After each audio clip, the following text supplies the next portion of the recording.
All right, everybody, we are live again. Dynasty Mirror Search for Uhuru. I apologize about being tardy. I was actually handling some business and it went over. So we are here. We are now here. Let's get some more people into the chat room. A couple friendly reminders and new announcements. Tours coming up March 20th to the 26th. We are going to Nigeria. March 20th to the 26th. If you are still interested in going to Nigeria with us, please email me. Go to uhuru at searchforuhuru.com. Uhuru at searchforuhuru.com, or just go to searchforuhuru.com. Send me an email if you're interested in a tour. With that being said, I have two more tours to announce. August, in fact, let me get the dates for the Osun Festival in Nigeria, which is going to be August 13th to the 19th. I need to post a flyer. I will, but here we go. Don't laugh on my phone. I cracked this screen this morning at the jail. So August 13th through the 19th, we are going to be back in Nigeria for the Osun Festival. So if you are interested, please send me an email, uhuru at searchforuhuru.com. Uhuru at searchforuhuru.com, or just go to dynastymirror.com and message me. And then also have another tour for you. Hold on. Got another tour. Me and Juliet over at Blacksit, we're doing Sierra Leone in December. Okay. We are doing the Sierra Leone in December. Let me pull up the official information. I know I'm hitting you guys back to back decisions. Shoot, come on all the tours. Just come on all of them. Join us for all the tours. So let me pull it up for you. Come on, where are you at? Here we go. Bam. Me and Juliet over at Blacksit, Sierra Leone, everybody. December 4th through 12th. I'll post the information. Come and join us. If you're interested in going to Sierra Leone. So we got Nigeria in August, Sierra Leone in December, and then I'm going to do haven't announced yet, another tour in Nigeria this upcoming November. So that is what's going on. Guys. Please come and join us. Make sure you like, share, and subscribe, everybody, on this here in Atlanta, this rainy, cloudy Monday afternoon. Today's topic, people have been asking for my opinion in regards to the recent immigration ban when it comes to Nigerians coming to America. This serves as a wake-up call for a lot of my arrogant immigrant Nigerian family here in America. Now, I got into a Twitter back and forth with the arrogant Nigerian immigrant who lives here in America not too long ago. And we were going back and forth, and he was saying that Black Americans are jealous of Nigerians because Nigerians are more successful than Black Americans here in America. And I simply responded, so when are you going to go back to Nigeria and be successful in Nigeria? And he had every excuse on why he cannot be successful in Nigeria. Every excuse. He had every excuse on why.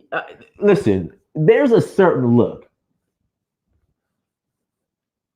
that if you challenge an arrogant Nigerian immigrant here in America on going back to Nigeria and fixing Nigeria and building in Nigeria, it's a look that is specific to that Nigerians. Like if you talk to a Ghanaian or a Kenyan or a South African or Gambian or Senegalese, and you speak on, hey, you know what?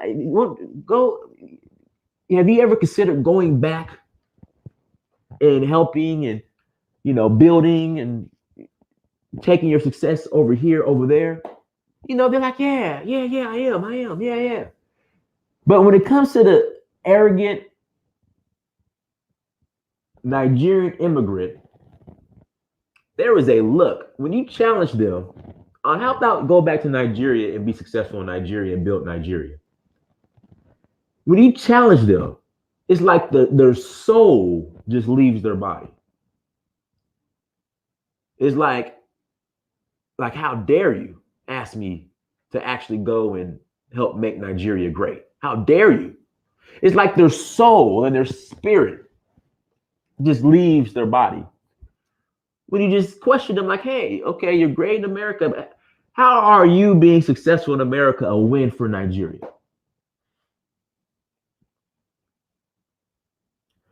Go back and be successful in Nigeria. You cannot be, for the life of me, I don't understand how you can be an arrogant immigrant in a foreign country when your home country's on fire.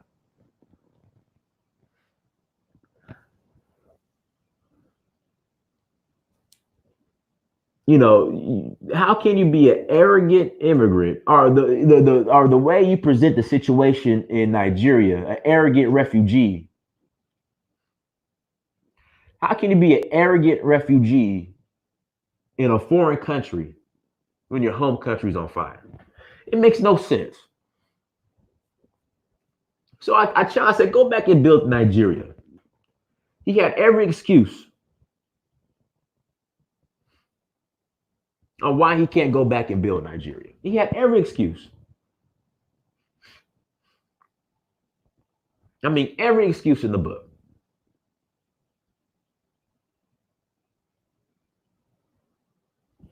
And that's the thing. Donald, they have made Nigeria, they have turned Nigerians into the model black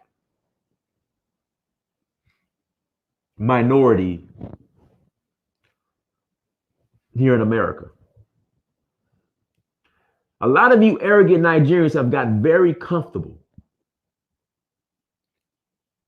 And you thought that Zaddy was going to give you a seat at the table because he pats you on the head and say, you guys are different from those black Americans. You guys are different. You guys are different. He pats you on your head and gives you high salary jobs, and you thought you had a special place on Zaddy's lap. Now Zaddy Trump has came in and said, we don't need you anymore. And I see a lot of you guys panicking. You're up in arms. You're upset. You're panicking because you just thought that Zaddy was going to make special concessions for you. He pet you on the head. He told you, you're so successful. You do better than these Negroes here in America. You do so much better than them. Here's the stats and the figures. He praises you, and out of the graduating class of, I don't know, doctors, I forgot what it was, out of lawyers at Howard, I forgot, doctors or lawyers in Howard, the majority were Nigerian. He praises you.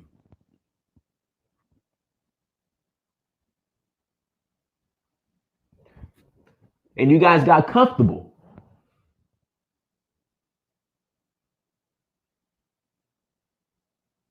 You guys got too comfortable.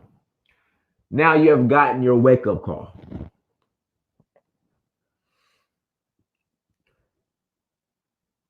And because just going back and building Nigeria is just too far-fetched, a lot of you now have no clue what you're going to do. You had it just planned out. I'm going to go to America. Zaddy's going to give me a special position. I'm going to make my money. And then I'm going to send all of my family. I'm going to send from Nigeria to America. They're going to come. Zaddy said, not so fast. We have other plans now. You guys trusted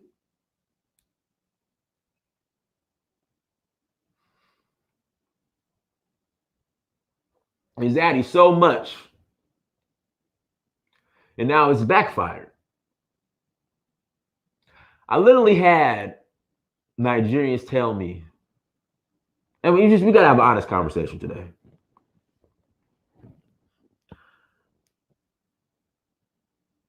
I literally had a Nigerian tell me, Dinus, we are going to take over America. We are taking over. And I simply responded back, so when are you going to go take over Nigeria? The amount of excuses I got and just puzzled looks. Like, why would you even ask that? Like I said, it's just when you challenge an arrogant Nigerian immigrant to taking their talents back to Nigeria to go build. Thank you for the super chat, everybody. It's just this blank look they give you. Like, again, like you play Mortal Kombat. Like, there was a guy on Mortal Kombat that had a fatality where he would snatch your soul out of your body. Like the arrogant Nigerian immigrant, when you challenge him to take that arrogance back to Nigeria and build Nigeria, they will have every excuse.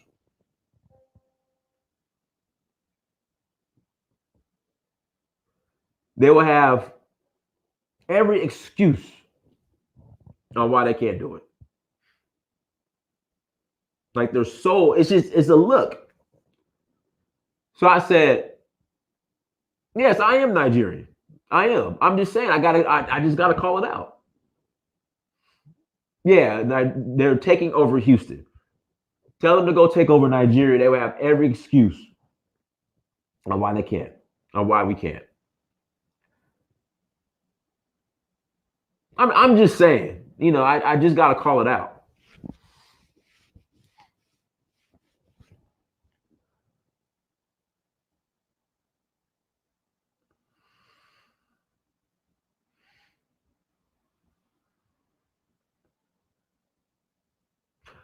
So they're now getting their wake-up call. Oh, we're getting our wake-up call. I am Nigerian. I'm a proud Nigerian. But we have to have these conversations. Getting way too comfortable in America, and you're getting too arrogant just because daddy is telling you you're doing well. But what you have to realize is that the same daddy that is telling you you're doing well is the same daddy that will snatch everything from you.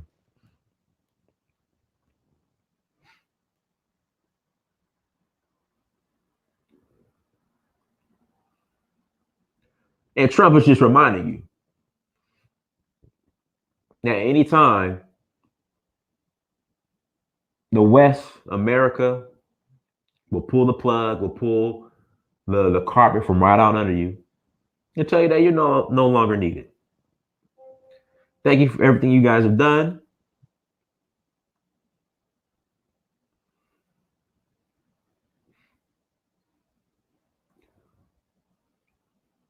But you're no longer needed.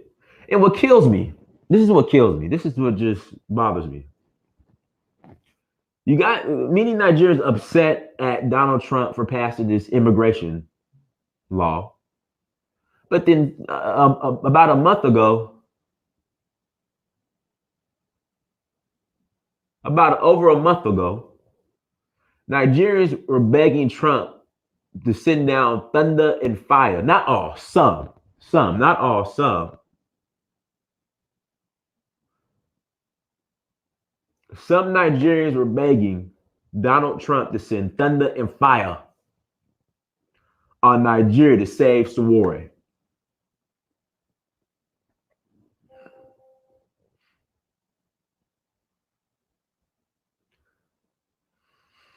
It's like we're relying on the West too much.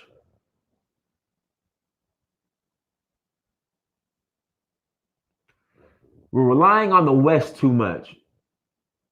We want the West to solve all our issues.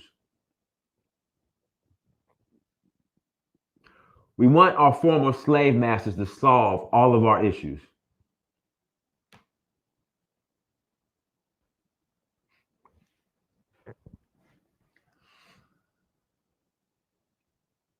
And that's a problem. Guys, if you want to call in, I mean, we haven't figured out that the West is a double-edged sword. We haven't figured it out. That the West is a double-edged sword.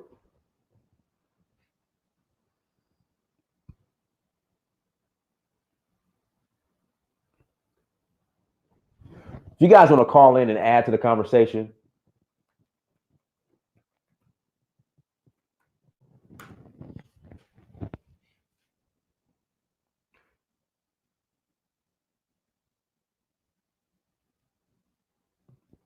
and that's just the irony of it. It's just, again, when I hear my Nigerian immigrant brothers and sisters who are super arrogant about their success in America, then you just suggest, okay, take that same success back to Nigeria and build Nigeria. Again, it's a look like their soul has been snatched out of them.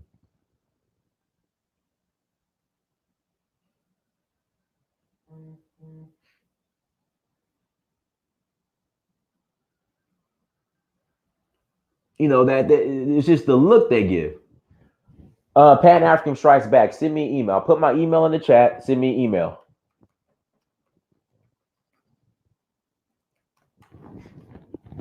I've never seen this look amongst any other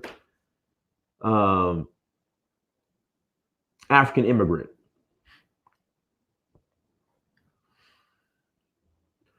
But Nigerians have to understand, you're not taking over.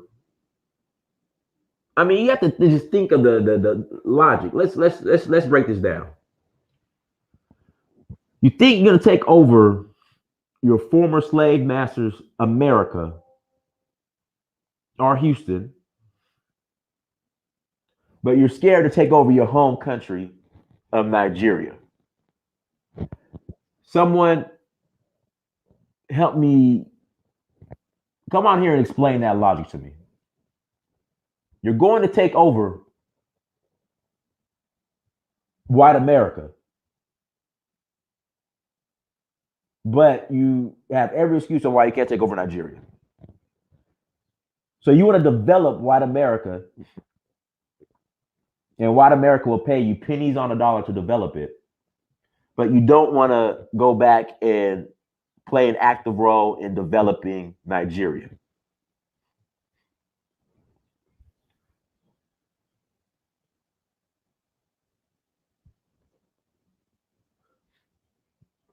Oh, let's get some people on here.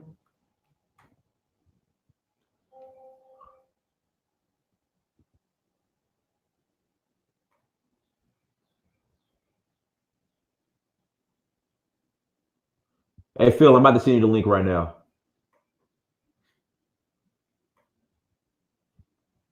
I think what the... No, I definitely don't want to put that in there. Let me get this link. What the problem is, I'm all for coming to America, building up your war chest, getting the skills, you know, but I think the problem is, I'm trying to get this link to you, Phil.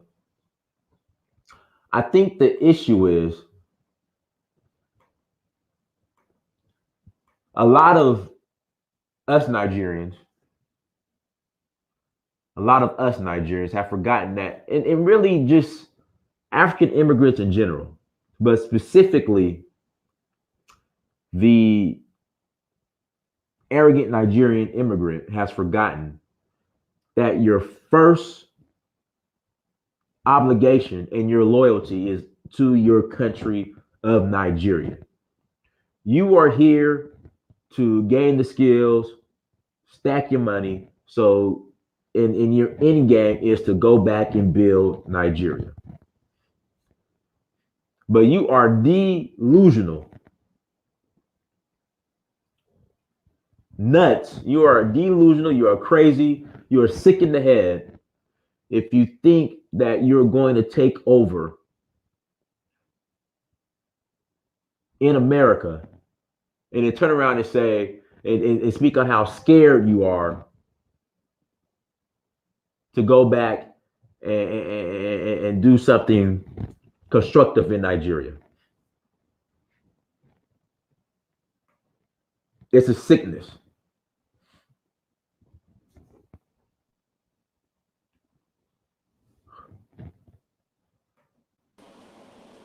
Yo, go ahead, brother. Hey, what's going on, Dinus? You hear me What's going okay? on? Yeah, it's a little background noise, but it's okay. Go ahead. A little background noise. Well, let me move somewhere where you ain't gonna hear no background noise. Give me 2 seconds. Now I'll move somewhere where you can't hear that background noise. All right, it's a little better now. Yeah, go ahead. All right, yeah, man. What I was saying in that chat was that Trump did them a favor by doing that because Right. Dr. Arikana talked about the brain drain out of Africa. And the best and brightest of the continent is going to Europe, making their country great when these people can't do nothing for themselves as it is without the help of Africa or anybody's, African descent. Come to America, you build up all these businesses and everything. What about your African nations? The brain drain in any country would make it suffer. If that happened in America, like the best and brightest of Black Americans, right, went somewhere else, or white Americans, or wherever else, the country gonna go down. So I think this is a good thing for them to hunker down instead of running. Because, like I said, look at African Americans, right? We had dealt all kind of things in this country. We never ran from America. We Right. never did. We should have been running a long time ago, but we stayed here. We dealt with what we had to deal with. Why are they running from Nigeria or whatever country? Why? I Right. mean, we look. Go ahead. No, which brings me to another point. Me being born here in America, just knowing the history of what we went through, it's hard for me to sympathize with really any immigrant in regards to what they face in their countries. Because again, like you said, Phil, we couldn't run, you know? So it's like you have your own country, or we have our country, you should fight to build that country instead of running to the West, your former colonial master. Right. So go ahead. I mean, look at all the advantage they have. I mean, like they have their own country, their own people, like with the most populous nation on the continent of Africa. What do you mean you can't turn that nation around? You know what I'm saying? If enough people with the will and drive to say, man, we're going to do this, turn around. Now, sometimes you may need a revolution to turn something around. Hey, some people may have to die in that revolution. But if you want a better Nigeria, you have to do what you have to do. But I know the expertise in Nigeria. Like I said, I got 2 Nigerians that help me with my show. Very smart guys, very, very smart guys. I appreciate those guys right there in Nigeria doing their thing. Now you got online. You can make so much money online now. You don't need to leave for everything. And then if you leave, okay, go back to Nigeria and apply those skills that you learned from a UK or America and make Nigeria great. But you can't just everybody want to come just flood America. The way it's happening right now, and even what I said in the chat, Dinus, they can't even go to the UK because the UK right now is supporting Jamaicans. That Boris Johnson dude is Trump Jr. Right. Okay, and ever since Brexit, the EU not gonna come tell them nothing no more about what they're doing about the immigration. So now they really about to go ham kicking people out because these folks are in survival mode and they say, well, it's too many, Muslims, too many Negroes, too many Hispanics coming in, so we gotta try to cut everybody off. Right. So that's the purpose of that. At the end of the day, Yeah, I mean, I think the focus should be on making your country great and building Nigeria. I mean, Nigerians get surprised about I have some Nigerians who are shocked about the amount of time I've spent in Nigeria and what I'm doing in Nigeria. And I'm like, you should be doing the same thing. You right, should be taking your skills from here and going back and developing the country and playing your right. role. The thing, what people don't understand about the United States of America, if you're not a born citizen, and I say born citizen, not naturalized, because they can snatch your naturalization and kick you out too. Oh, I got a citizenship. Yeah, you got it, but you naturalized, and you still can be kicked out. I know a few people that got kicked out being naturalized. Okay, you subject to be kicked out at any time. So don't get too comfortable here in the United States of America. especially with Trump, because Right. he's really going to be on a war path in this next term. Like I said, they should really. Okay, somebody in the chat room says, Dynas, you don't understand what we go through dealing with these puppet leaders. You don't understand what we've been through here in America for the past 400 years. Right. So again, it's hard to I try to sympathize and show apathy, but it's like I hear you, but I mean, what are you doing to make it better? Okay, where's the Julius Malema of Nigeria then? Okay, you know you got puppet leaders, you know you got problems. Cool. Who gonna stand up? Everybody can't run. Right. At least you got your own nation. Me and us in America, what African nation can we say, I'm going to this nation, this is my nation? We could choose one, but we don't have a nation that we can go to. Right. And that's been our disadvantage for a long time. Exactly. I mean, where's the Malcolm X in Nigeria? You know what I'm saying? Where they at? Stand up. Y'all got a big youth population on the continent where the average person is 25 years old and younger. Take a stand. Don't let these old school cats run y'all. Like, get some balls, man. Take a stand. It's just your country. Nigeria is yours. You gonna let them run it? A couple of dudes like run you out your country? Forget that. Take your country back. That's a good statement. Take your country back. Right. And sorry, the word is empathy. I'm sorry, I used the wrong word. Thank you for correcting me. I was at the University of Georgia, so you gotta excuse me if I don't use the correct word. All right, let's see here. Who is this? George Shijaku. Go ahead and call in. George. People who disagree with me, call in. Let's have a conversation.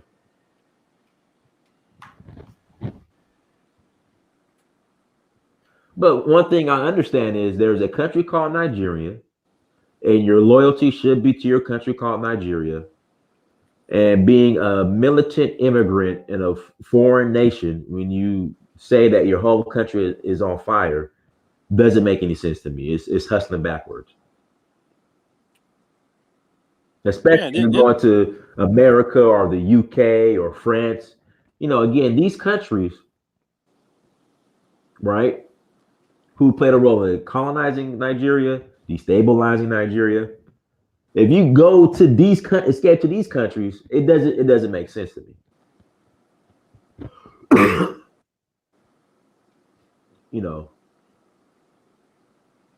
Don't complain about what's going on in Nigeria. Then you immigrate to the most racist country on the planet. That's what I don't understand. You still there, Phil? Yeah. I'm here. I didn't want to overtalk you. No problem. Yeah. No, the thing is, you come into America, you coming into Babylon. Okay, that's why I call America. It's Babylon. It's like every wicked thing in the world is going on right here in America. You come over here, sure. Now, do you have some opportunities that you may not have in Nigeria? Sure, that is true. But understand, when you come through the door, they tell you in naturalization, watch out for that Afro-American Negro. Don't be around him. You better than him. Already causing a divide when you get here. I've been told that by many immigrants coming in. They tell us stay away from the Afro-American Negro. Okay, so you come in, they put you in certain positions that cause a problem. With that issue at times. You put, let's say, a Nigerian at Howard when a Black American been here forever and don't put them. So that caused an issue and problem. No different if a bunch of Black Americans going to Nigeria and Nigerians wasn't getting opportunities, but we was getting all the opportunities. You know what I'm saying? Over them. They would kind of say, hey, man, come on. We've been here for a hot minute. So my thing is, when Muammar Gaddafi, he had the right idea. He said that, listen, I pay for you to go to the West and get an education. That's fine. But you're going to bring yourself back to Libya and apply those skills in Libya. See, that Gaddafi had it right. And that's what Buhari and any other African leaders should do. Say, look, I'll pay for it, but you got to come your behind right back here. So I sent a couple links out. Guys, I sent the link. Please click on the link if you want to come up to the show. Also hit that like button. We should have way more likes. Hit that like button. Please hit the like button, you guys. And shout out to everybody who's super chatting, and shout out to everybody who's in the chat.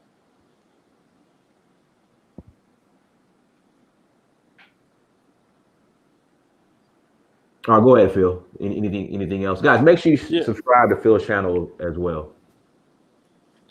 yeah, right, right. So what I'm saying is, it should be a wake up call to do for self. You know what I'm saying? You can't run to America for everything. America got a lot of debt anyway. I mean, we in the hole trillions of dollars. Only reason America ain't went under is because of our military. Because our military is like Griselda Blanco.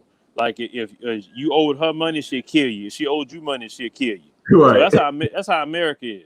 That's the only reason why we ain't went down, because our military, we got all these nukes, and our military is everywhere. Looking for a reason to tear something up. All right, Phil. Appreciate it, brother. All right, brother. All right, peace. All right, go ahead, brother.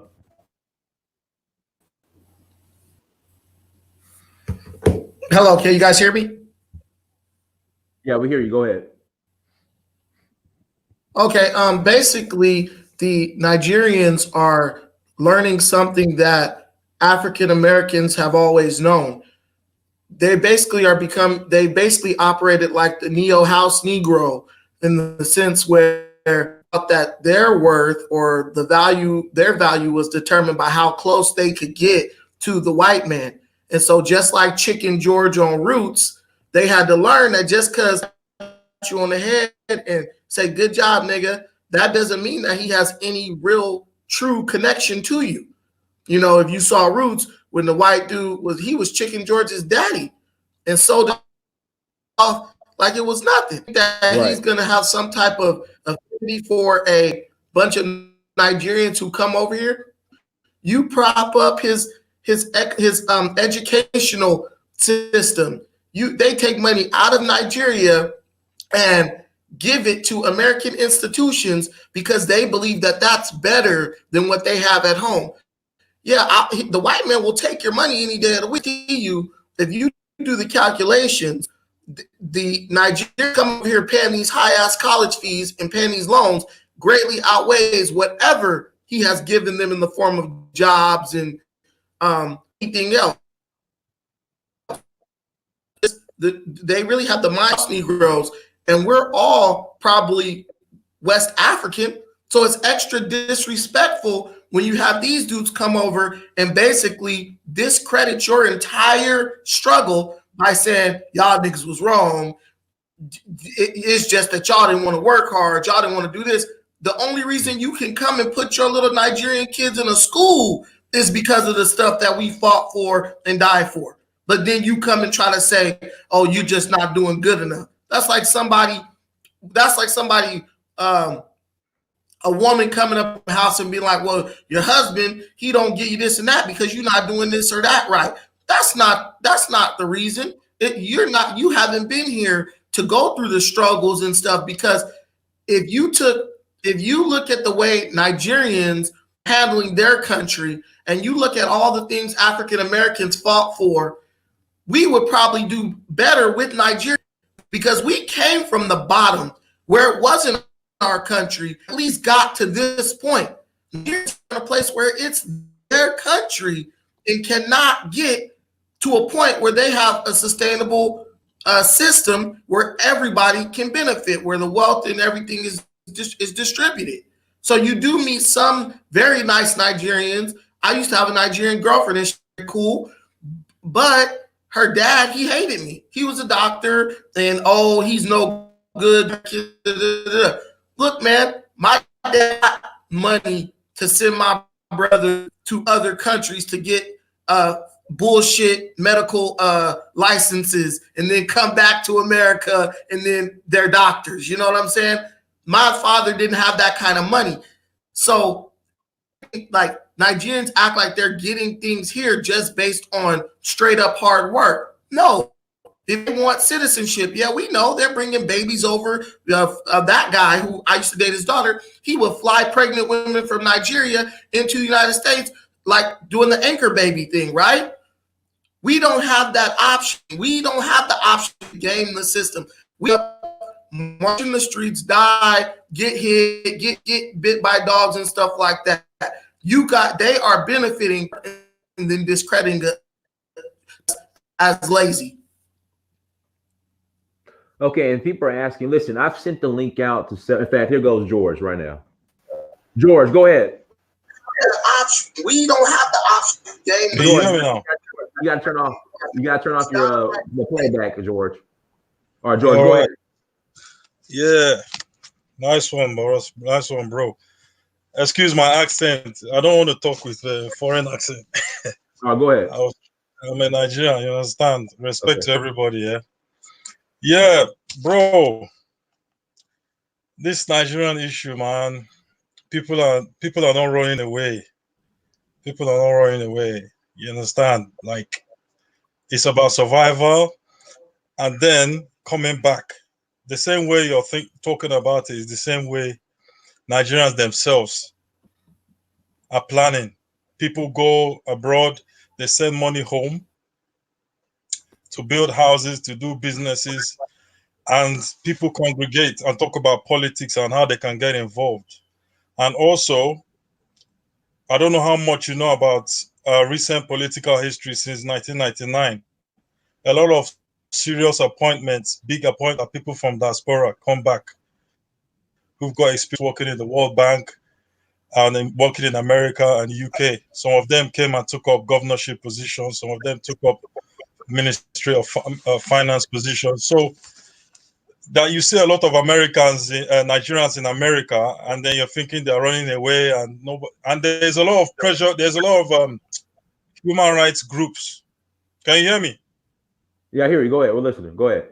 Yeah, excuse my accent for everybody out there. No, it's fine. It's fine. It's fine. Go ahead. So people don't like this Nigerian accent. Me, I'm a natural guy. Respect to everybody. No one cares about the accent.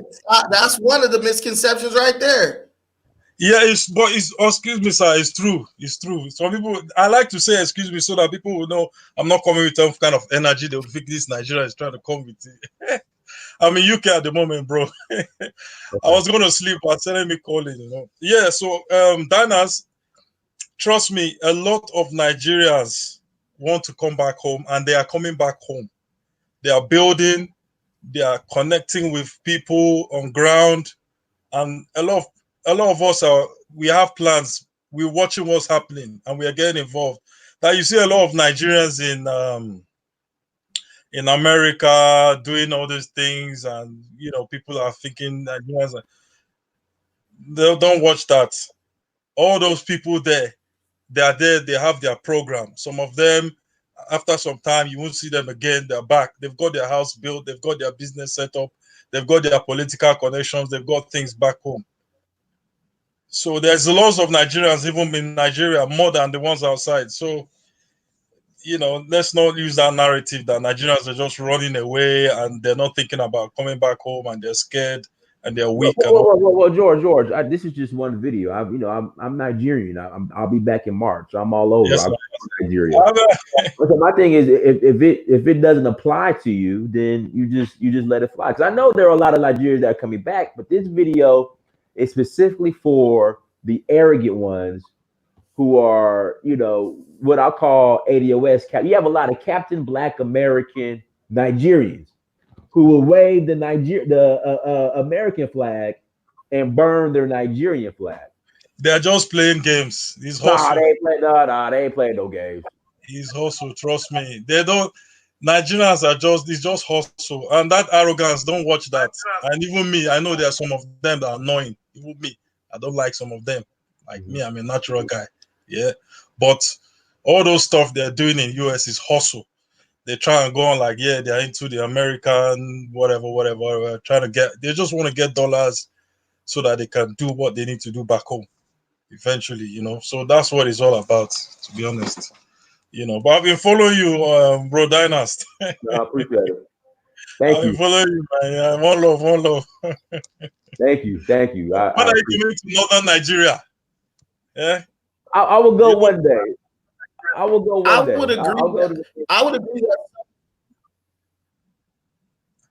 Sir, you said you wanted to say something. The guy in the middle. I would agree that some Nigerians do build back home with the money that they get in the United States, but those Nigerians who do build back home, when you talk to many of them, because I was pretty immersed in the Nigerian community here in California because I dated a Nigerian girl for a little while, and they will do things back home, but they have no plans of returning back to Nigeria on a permanent basis. Those guys pretty much become like white guys, and even their own wives criticize them as having minds like Europeans. Like, I've been in a room with Nigerian women telling Nigerian men, guys have a European mindset now. You'll never go back home. And those guys go home and they're like visitors, and they hand out some money and they ship a couple cars every now and then, and they build a church or whatever in the village, and then they go right back to, yeah, there's some people going back,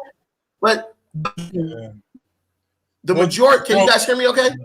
I'm hearing you. Going in and out a little bit. We can hear you, but it's, but we can hear you. But what you're saying is true, bro. It's true. Like me, I live in Nigeria. I only come to UK where I'm now to hustle. But my family is there. I want to build there. I want to live there. I just, because of the economy there, I'm not really making money from there. I just come here to hustle and go. And they're like, "Why can't you bring your family to UK and live?" And blah blah blah. I'm not into all this coming and being a Westerner. I enjoy being back home.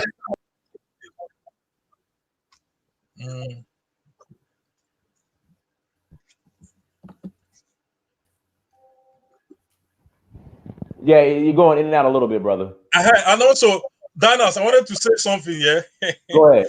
You're always criticizing Igbo people. No, that's not true. We think we are white Jews. That's not true. That's not true. That's not true, George. That's not true. You said we think we are white Jews, and I don't know the ones Stop. I didn't say that. An Igbo man said. Igbos told me that. I didn't say that. Just few. And also, you haven't eaten our food. You only eat Yoruba food, and I've had Igbo style egusi before. Man, maybe they didn't cook it for you properly, because you need to come out. I bring this up all the time. I love my Igbo brothers and sisters, but this is the problem. Like, every time I want to go to Igbo land, you know me, I enjoy the indigenous traditional culture. Everywhere I go through Africa, no problem. The minute I ask my Igbo friends, like, "Hey, I'm ready to go to Anambra State. Can you take me to see the traditional indigenous?" Like, no one knows nothing. Yeah, to be honest, that one, we don't have it like the Yorubas. Well, Igbos have lost a lot of those hardcore culture that you would like to have experienced. To be honest, we've lost all that tradition, that proper, Yeah, we've lost all that. But the food, there's loads of soups, loads of soups. We have more soups than Yorubas. There's a lot to know about Igbos, trust me. And a lot of African Americans are actually Igbos, Unfortunately, I believe that. Unfortunately, through this, what do you call this transatlantic thing that happened, and but that doesn't take. I mean, to me, that's great, but I do feel like a lot of Nigerians are just in denial about the way that they get over here and show their ass in America.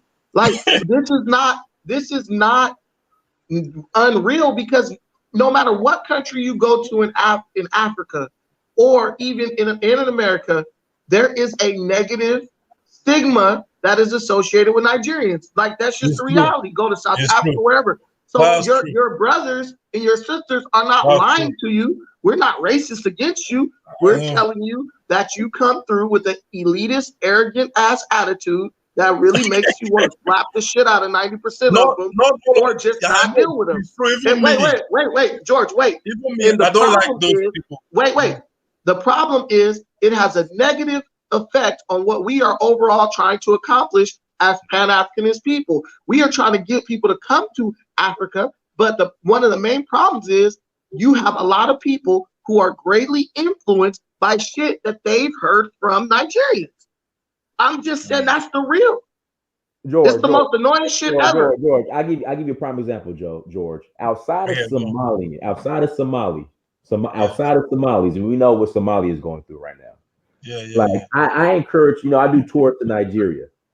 You want to know who is the biggest hindrance? It's not the white media when it comes to Nigeria. It's other Nigerians telling my guests not to go to Nigeria. I don't get that from nobody else. Like, hey, Dinas, my Nigerian friend said I won't be safe. We need. I'm just like, God, it's other Nigerians who are out there just feeding, just this negative stereotypes and propaganda about. Yeah, let me explain. Let me explain what they mean. Yeah, it's not everybody's like you that knows how to blend in. Trust me. If you are not going with someone to Nigeria, you've never been to Nigeria before, and you just going to jump into the deep end, it's people are dodgy. Like a lot of things are happening, so it's best for that person to let you know this is. Nah. Nah, Okay, that's bullshit. George. No. That's bullshit. I understand what you're saying. I'm talking about my Nigerian people will tell my tour guests and people I know going to Nigeria, you can get kidnapped, you're gonna get kidnapped, this is gonna happen, that's gonna happen. So like my like the people who are the most is other Nigerians who are deterring, not the Western media. It's other Nigerians who would deter like people from visiting Nigeria. And I went to Nigeria for the first time, and like put it like this: if you are a novice, you will be just fine traveling to Nigeria yourself. I'm telling you, the people are friendly. You got Uber, number one. The people are friendly. It's inexpensive. I'm like, why aren't people coming to Nigeria? But it's other Nigerians that will tell people not to come to Nigeria. Because Nigerians look at everybody like, Nigerians look at Black Americans like we are stupid. That's why they are like, oh, don't go there, this or that. I'm telling you, it's not. I'm not making this up. This is kind of counterproductive to what I'm trying to accomplish. So I'm not making it up. This is the reality, George. And until you guys accept that and start working to change it, you have to accept that there's a problem. And what you're doing is you're saying that that's not really a problem. They're just playing. When somebody's father tells me that I can't be with his daughter because I'm not good enough, and I have a pretty good living here, he's not joking, George. Like, you can't tell somebody they're joking. Like, that's for real. Let me explain some things.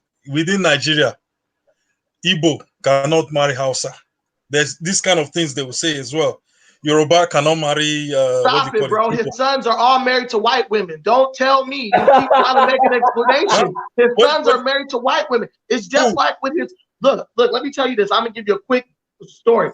His daughter I used to get mad at his daughter because she was working as a full-time nurse and she was exhausted because she would have to come home and her mother would give her crap about not helping cleaning up and feeding her brothers, right? So she told me, well, I have to do it. It's my obligation. Because in Nigeria, men don't do this work. I said, well, why when we were at your brother's house with his white wife, he was washing dishes, vacuuming the floor, watching children, all that. That's bullcrap, George.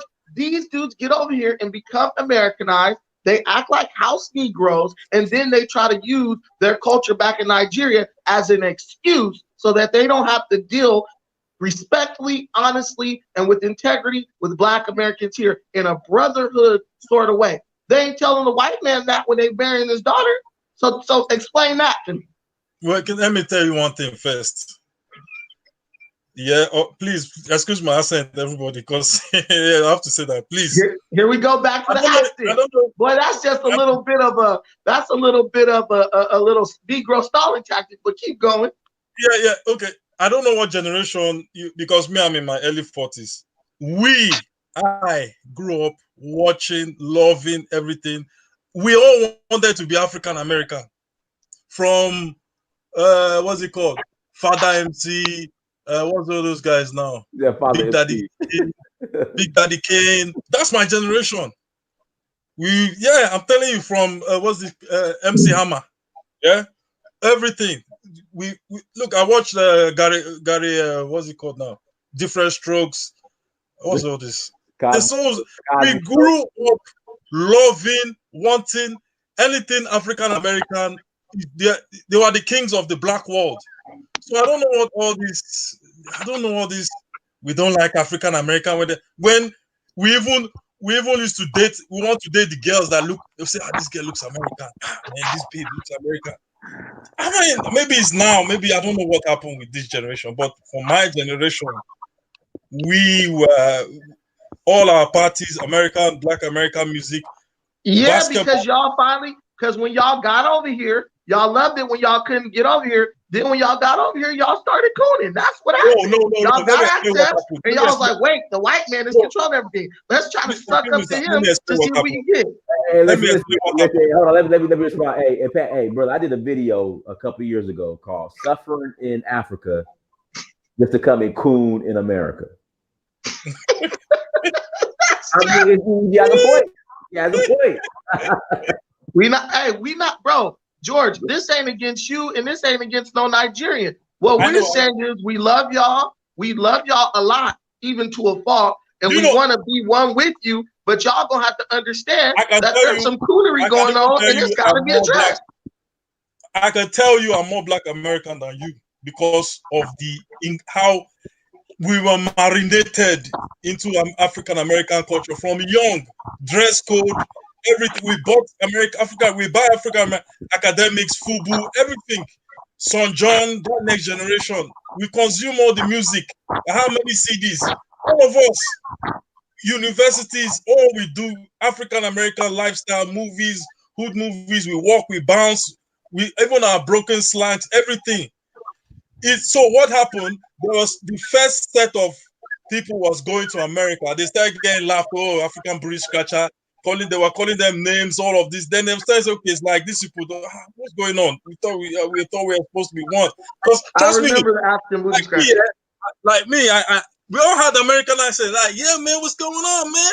Yo, I do that. Everyone want to be there. Yeah? Everybody was practicing American accents. It was black, because like the whole black world, African Americans, they are the kings. That's just the truth, man.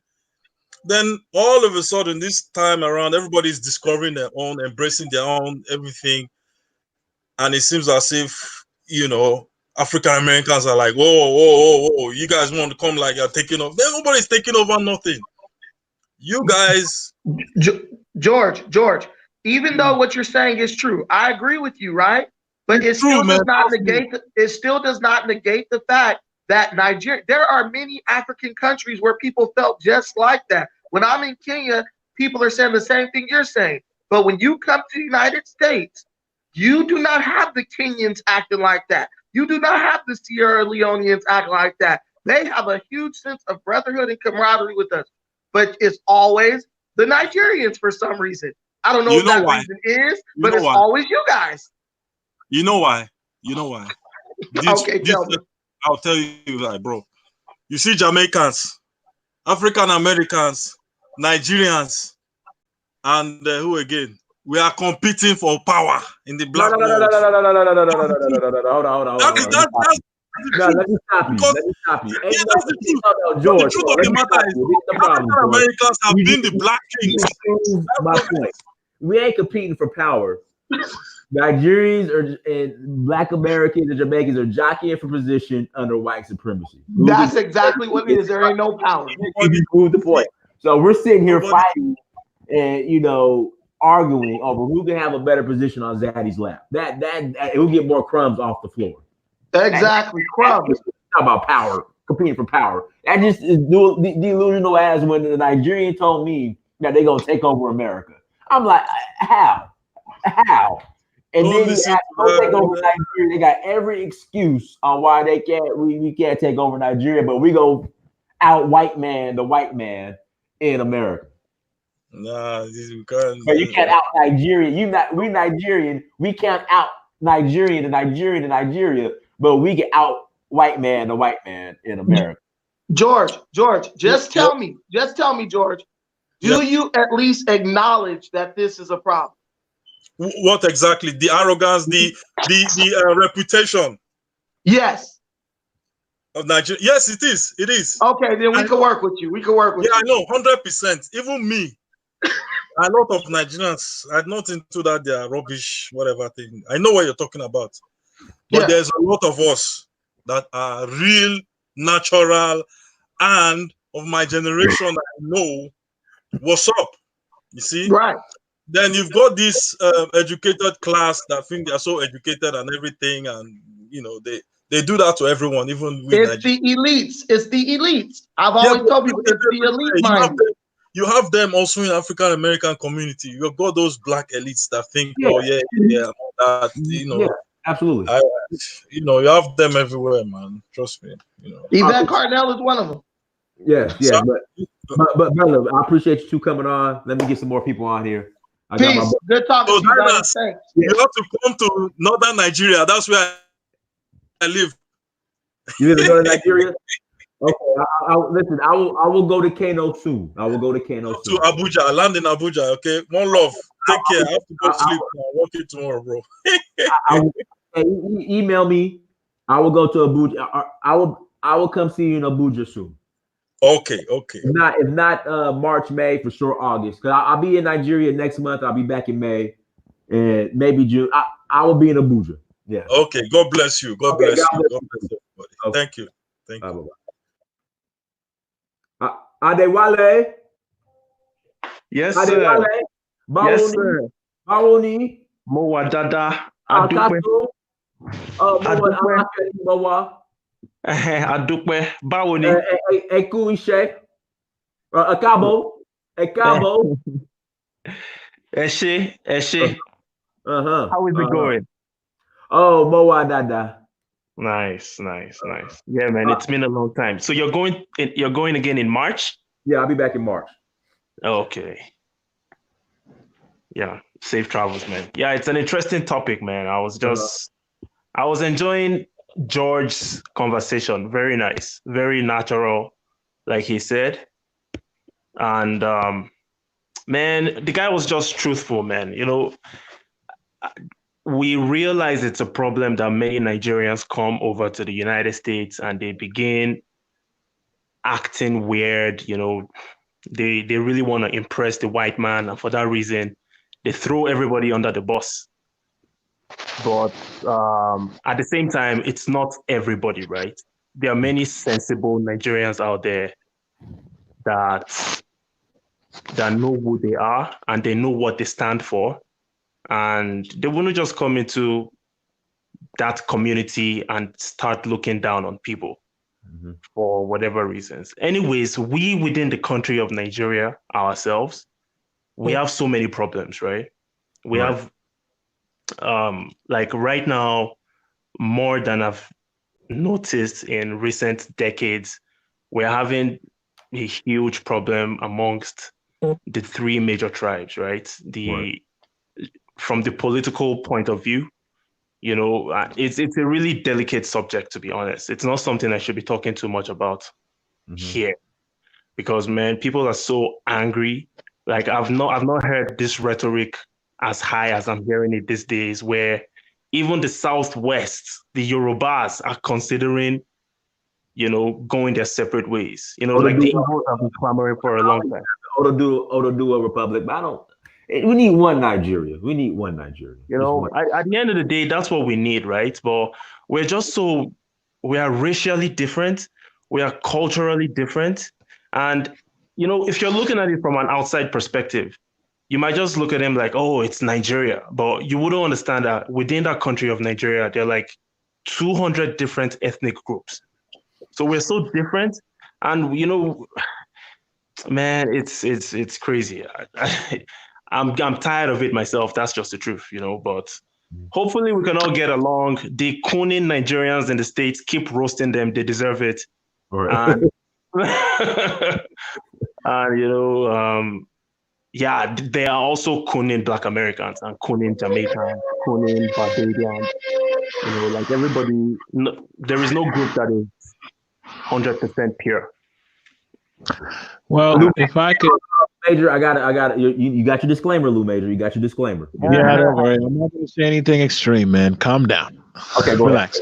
Go ahead. Look, I'm not here to defend the Nigerians or anybody else. I mean, the Nigerians got their reality check, and I do think that Nigerians have developed a bad reputation for themselves everywhere.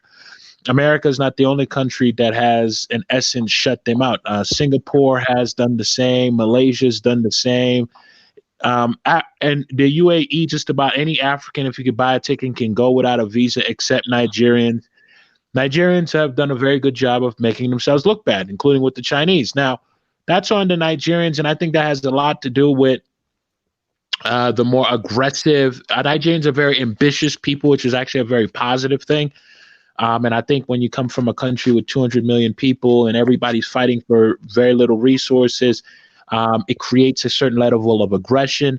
And unfortunately, that has led to some Nigerians doing bad things. But I think that both Black Americans, and I will include myself in there, even though some people would say I'm not Black American, I consider myself Black American, and a lot of Africans, Nigerians being the biggest victims of, probably the biggest perpetrators of this. I think a lot of people don't understand how power and respect works among cultural groups. So, like, we could all agree that, for example, white people are racist or Chinese people are racist. I think we could all agree on that. But I also think we need to understand that racism, to a certain level, is natural and normal and only affects you if you are part of a dependent populace. So if you're dependent on others, then racism is a big deal for you. But if you're independent, then racism doesn't matter to you. And so what happens here is, I think both African Americans have coons. We were the ones who came up with the concept of cooning, and Nigerians do cooning because both parties think that this is how I gain power.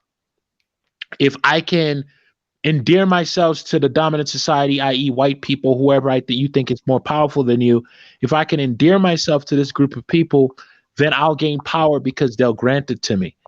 What both sides don't understand is you'll never gain any power that way. You'll only suffer humiliation after humiliation. The only way you gain power is if you build something for yourself. The problem is neither Nigerians nor Black Americans, or most Africans for that matter, are willing to build anything for themselves. For example, the other day there was a video that came out about a Chinese man in Kenya who got arrested. Now, guess why this guy got arrested? He got arrested for whooping one of his employees. Now, we could all agree that a guy whooping his employee is a bad thing, but we have to actually think about this. If you saw the video, this grown-ass man stood there, cogged his ass out, and let this Chinese man whoop him. So we have to remember that this guy let himself be whooped by another man. Now think about how you must think as an individual to allow yourself as a grown man to be whooped by another man. You understand what I'm saying? So the fact is, Chinese people, everybody, all Africans as a whole, Africans on the continent, Africans in America, have this issue where there's not a willingness to build anything, right? And if you're not willing to build anything, then you become dependent on other people. And when you're dependent on other people, no one's ever going to respect you. For everybody on this chat who has a child, do you respect your child? You might love your child, but do you respect your child as an equal? I'm willing to bet most of you are going to say no. And then what I would ask you is, why don't you respect your child as an equal? And the reason you're going to say is because they don't contribute. They don't pay no bills. I got to stop you. You know what we build? In fact, there's something that we build, and it's consistent amongst Black people all over this planet. What is that? We could build some big ass churches. You know what? Actually, I disagree with you. We would build the hell out some churches. In fact, we can build some congregations, but we don't even build the buildings, bro. Listen, we don't build the buildings. We just build the congregations. Listen, in Nigeria, there are more churches than hospitals. And right. Listen. When I drive down Ibadan Highway, when I'm right outside of Lagos State, going into Ogun State, there's a church. When you look to the right, ask me how many people it fits. Like 500,000. Like 80 to 100,000 people. Right. Yeah, yeah. And then I think the same pastor's building another one that fits more than that. Right. And you have to understand is that people are willing to run to that. You have to understand the reason that religion is so adored by poor people is because it's easier to pray to a God that you can't see, feel, or touch than to actually do the work of building something. It's easier to pray to a God. You have to understand that because when you go to church on Sunday, you feel safe, you feel secure. You can go ahead and give some invisible God your problems. And so then you feel good. And maybe you even get some vindication from all the people who are fucking you over and say, oh, yeah, you see, my God's going to get them. The real reason that church is so popular is because the people who are going to church are too lazy and are too scared to actually build anything. So, like, the reality is Blacks, Africans, all of us are going to have to understand a very harsh reality. We can go ahead and talk about Nigeria, and the reason that Nigerians are complaining about this ban, okay, is because they don't want to build Nigeria. Like, I've been to Nigeria several times ever since I talked to that guy with the suit and who's really smart. I've gone to Nigeria several times. And what you quickly figure out about Nigeria is, first of all, this place has an incredible amount of potential. If you want to get rich, Nigeria is one of the few places on the planet where you can literally, as an entrepreneur, do whatever the hell you want. Nobody's going to bother you. It has a giant customer base, very little government oversight. You could do whatever the fuck you want. It is an entrepreneur's paradise. The only people who don't realize that are other Nigerians. They want to leave. They want to go anywhere else but be in Nigeria and build their own country. And as hardworking as Nigerians are, what that actually says is that you're incredibly lazy. You're too lazy to build your own country. So you rather go to somebody else's country that somebody else built rather than to build your own country. Now, we can make all the excuses about the corrupt government and all of that if you want to. But the reality is the Nigerian government is corrupt and incompetent because the Nigerian people are not willing to pay the price to hold them accountable, which would mean some people would die, which would mean blood on the streets. It would mean a lot of things, but that's how you hold your country accountable. And so when you have people who are too lazy to build everything, you start getting these dumb solutions like, oh, I want to create an independent state. What independent state you going to create? You're going to create some small, poor country because you don't want to be part of another bigger, poor country because everybody's too lazy to build anything? What do you expect is going to happen? But you think that way when you're too lazy to build your own. So Nigerians go to Dubai, they go everywhere, and they make a bunch of money, and they forget about their own country and countrymen. They don't build it up. And so that's why these bans matter to them. You think if the United States put a ban, first of all, the United States would never dare ban China. China's got the coronavirus. They will never ban Chinese into the United States. They won't dare. But if they did, do you think Chinese people would give a shit? They wouldn't, because they built their country. No one respects dependent people. No one. Say that again. You could love a dependent. Say that again. No one respects dependent people. No one respects dependent people. No one.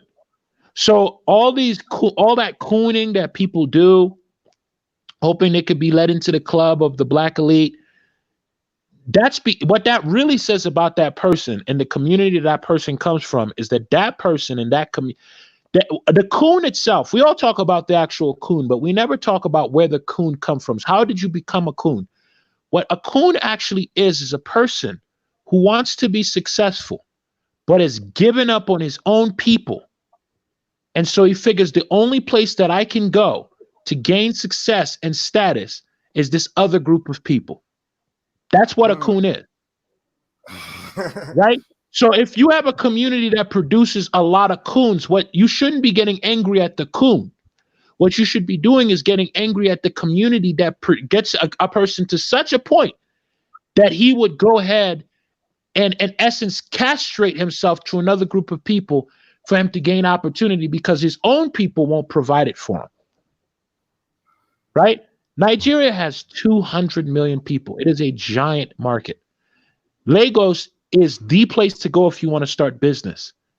But the people who actually live in Lagos, the people who actually live in Nigeria, don't understand that. They allow themselves to have a incompetent government. They allow themselves to have a corrupt and stupid government. They allow this.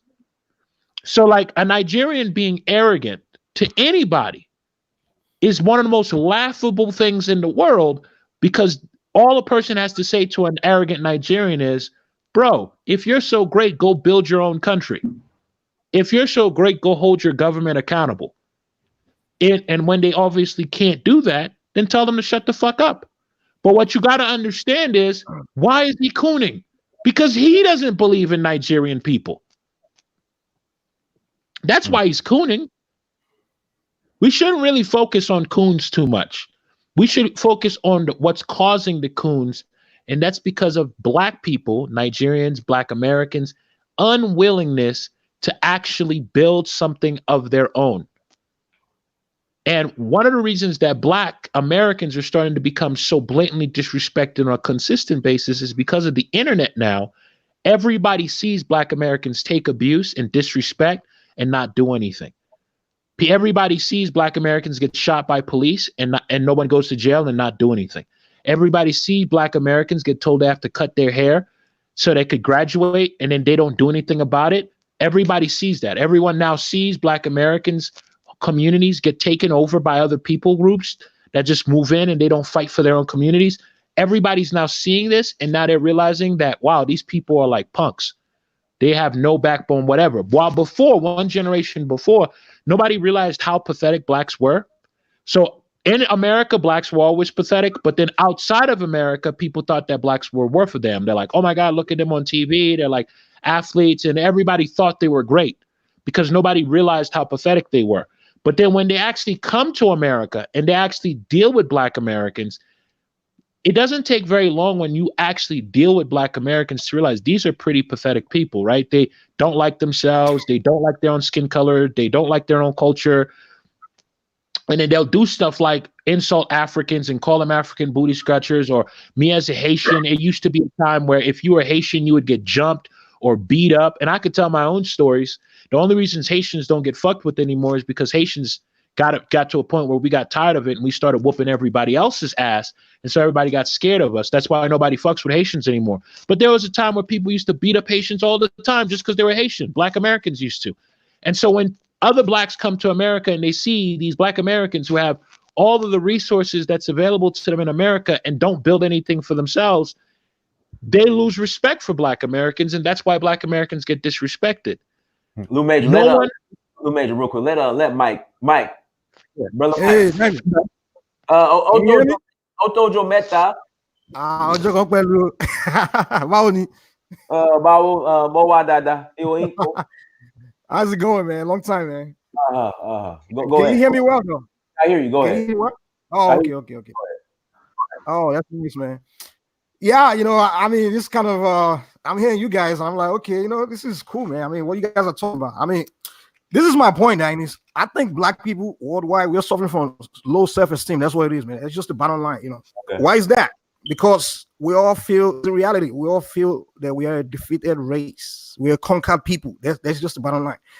And the reality is this, man. We are not conquered people until we get to that point. That's the first step we have to get to realize that we are not a conquered people.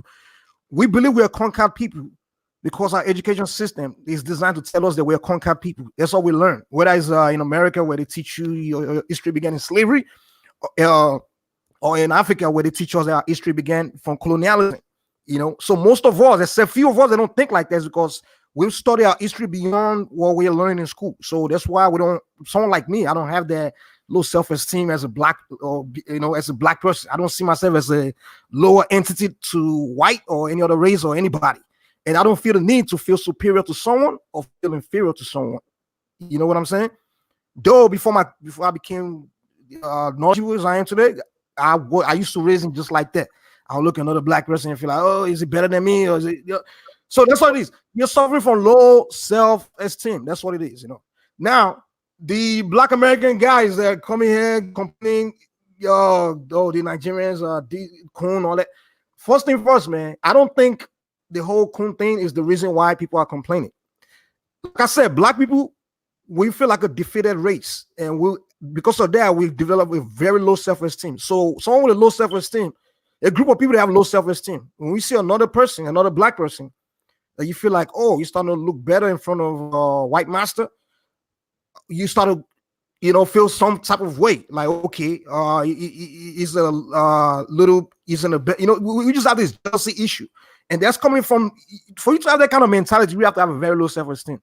Now, the word Kun, I've been in America for over 20 years, man, and one thing about African Americans is this, man, you guys use terms, but you don't define exactly what you're talking about. You don't define what you're saying. For example, I've been called Kun many times, and I'll try like, why is this guy calling me Kun? For example, there was a time where I was working in a company, right, and there was this Korean guy.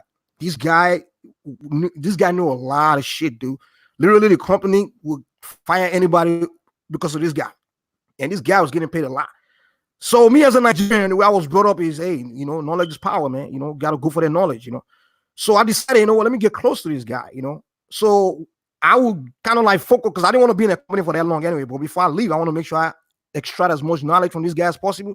So because I would spend so much time with this guy, buying him lunch, being so nice to him, and just getting more closer to him than anybody else, black people that were working there started calling me Kun. So if that's a definition of a Kun, I don't know if that's your definition. But what I'm saying is, black people need to define what Kun is. I don't know what the hell they're talking about. This is what I think. The way Nigerians do things, even now in America, as far as the way we hustle, because we just going for it, is the way we've always been doing it from the 80s and 90s. Black people didn't have, back then, we're not calling us Kuns.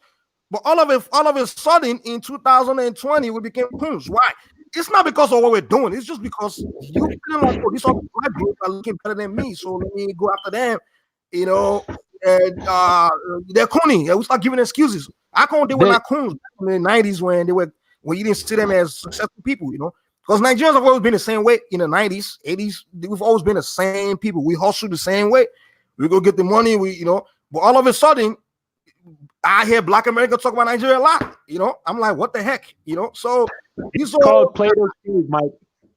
It's called Plato's Cave, Mike. The word Kun doesn't actually have a definition anymore, Mike.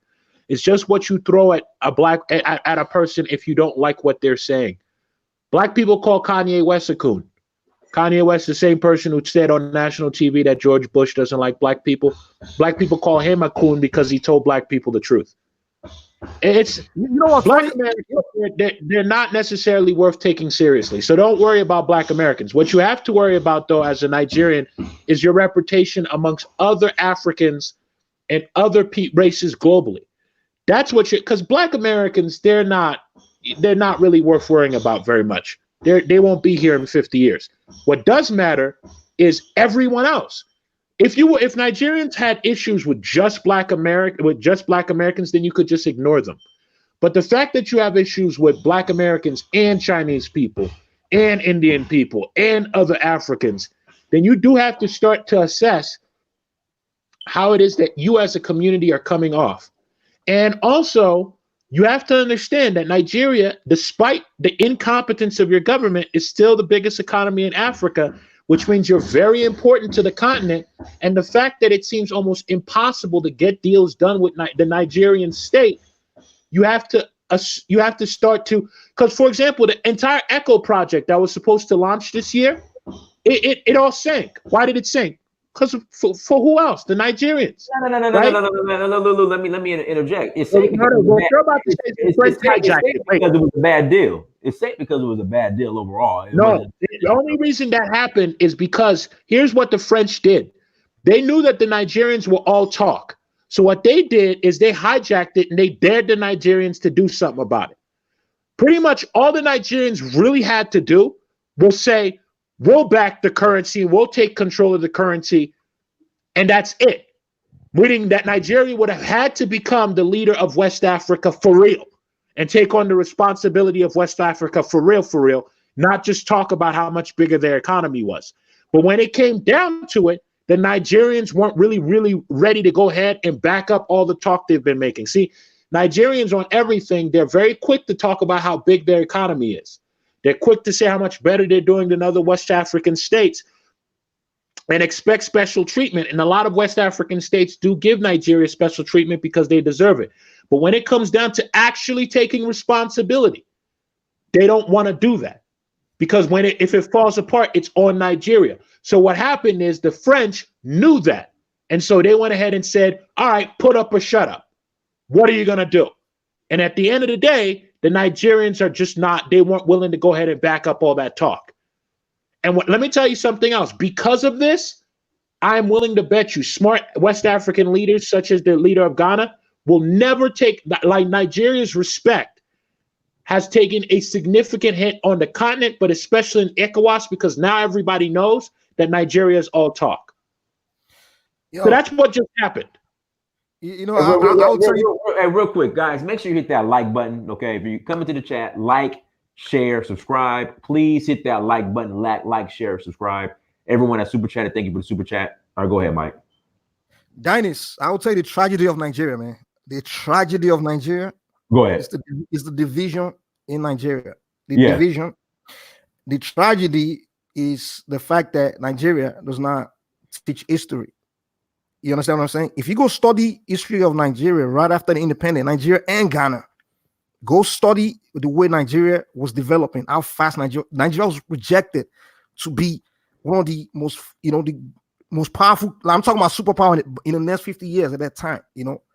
I'm talking about the British. They used to call Nigeria the Jews of Africa, dude.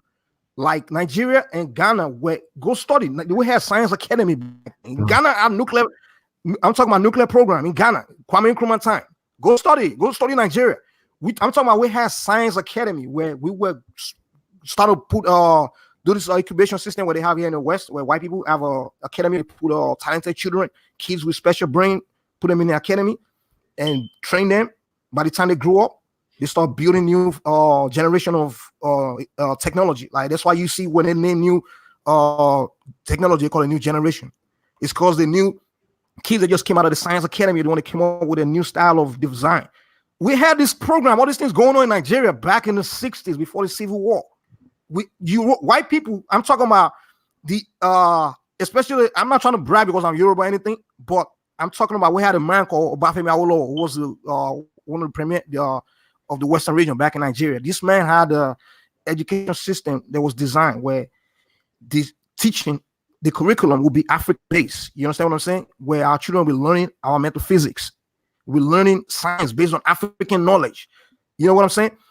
There was a time Seun Kuti was talking to somebody. You know Seun Kuti, Fela's son, right?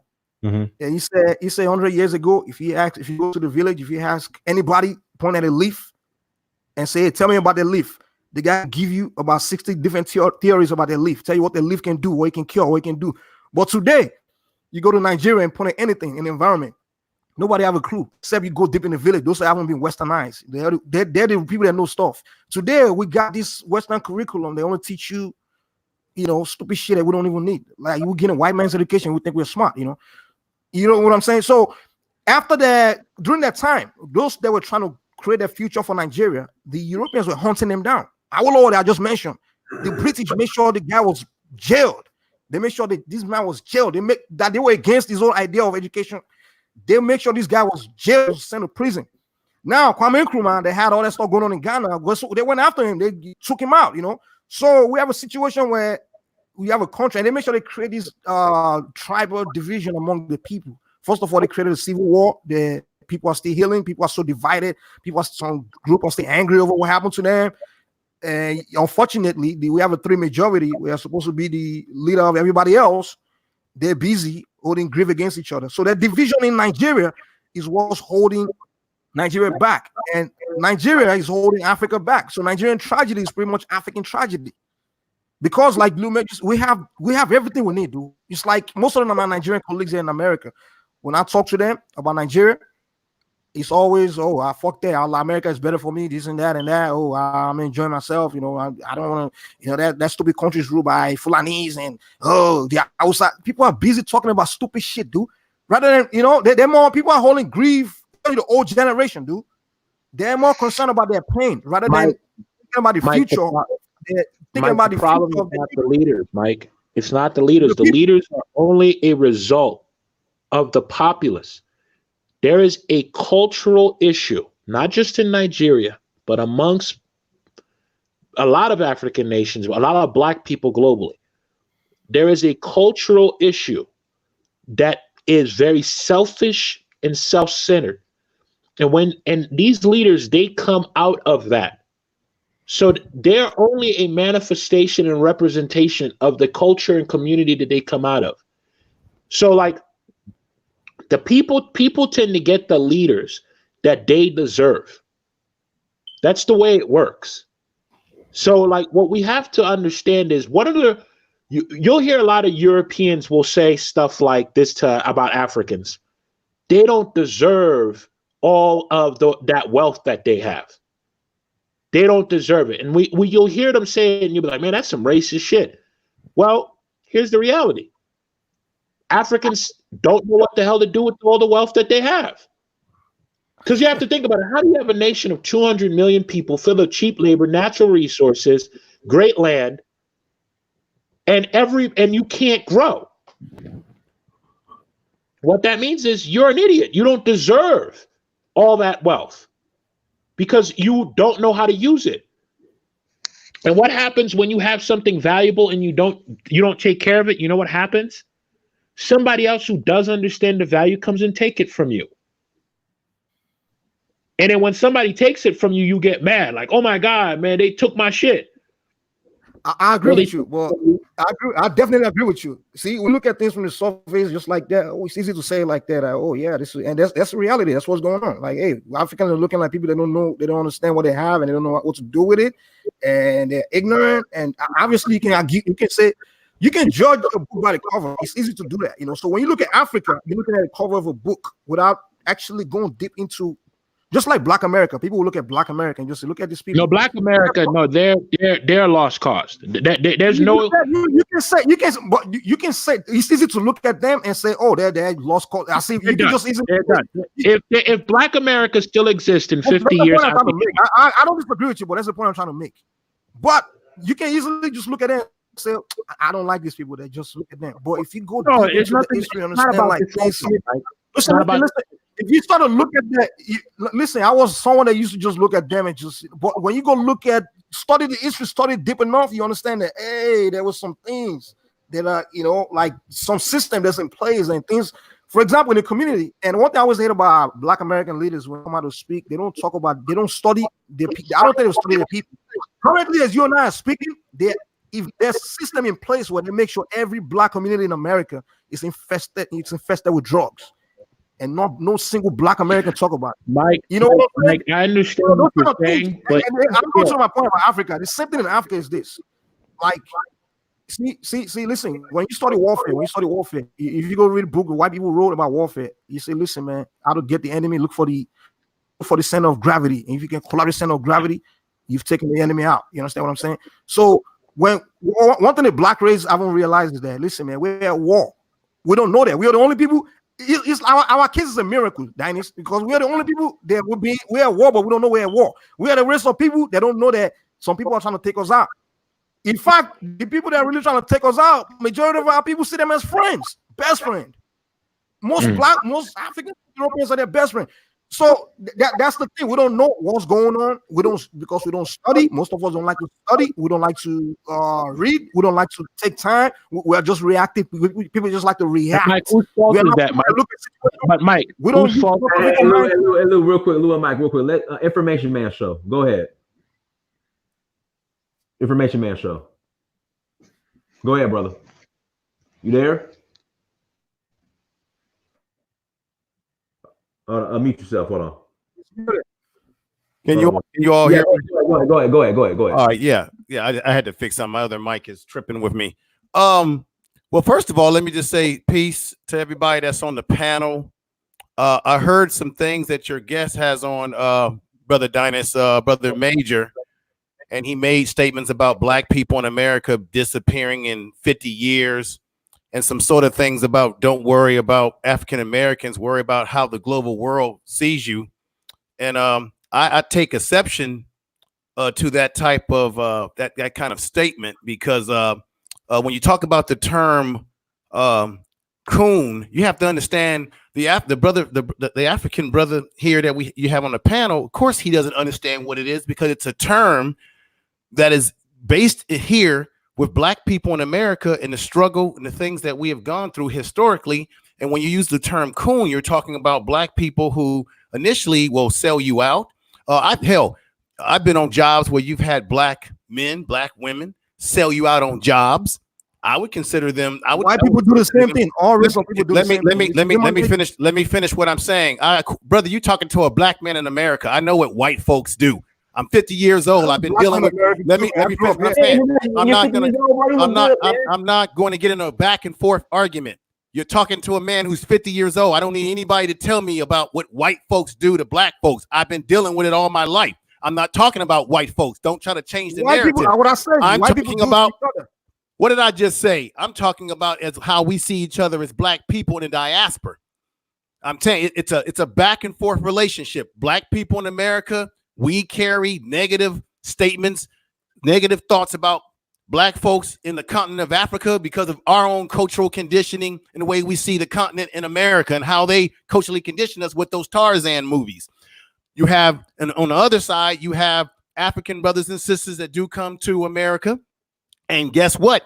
You are able to come here because my ancestors did pave a way that made it possible for you to come to this country and gain certain benefits like education and school. And I don't hate anybody. Let me finish what I'm saying. Yet you can't disagree with that, brother, because if it wasn't, let him get it off his chest. It's fine. See, this is the thing. This isn't about getting anything off my chest. It's about historical facts.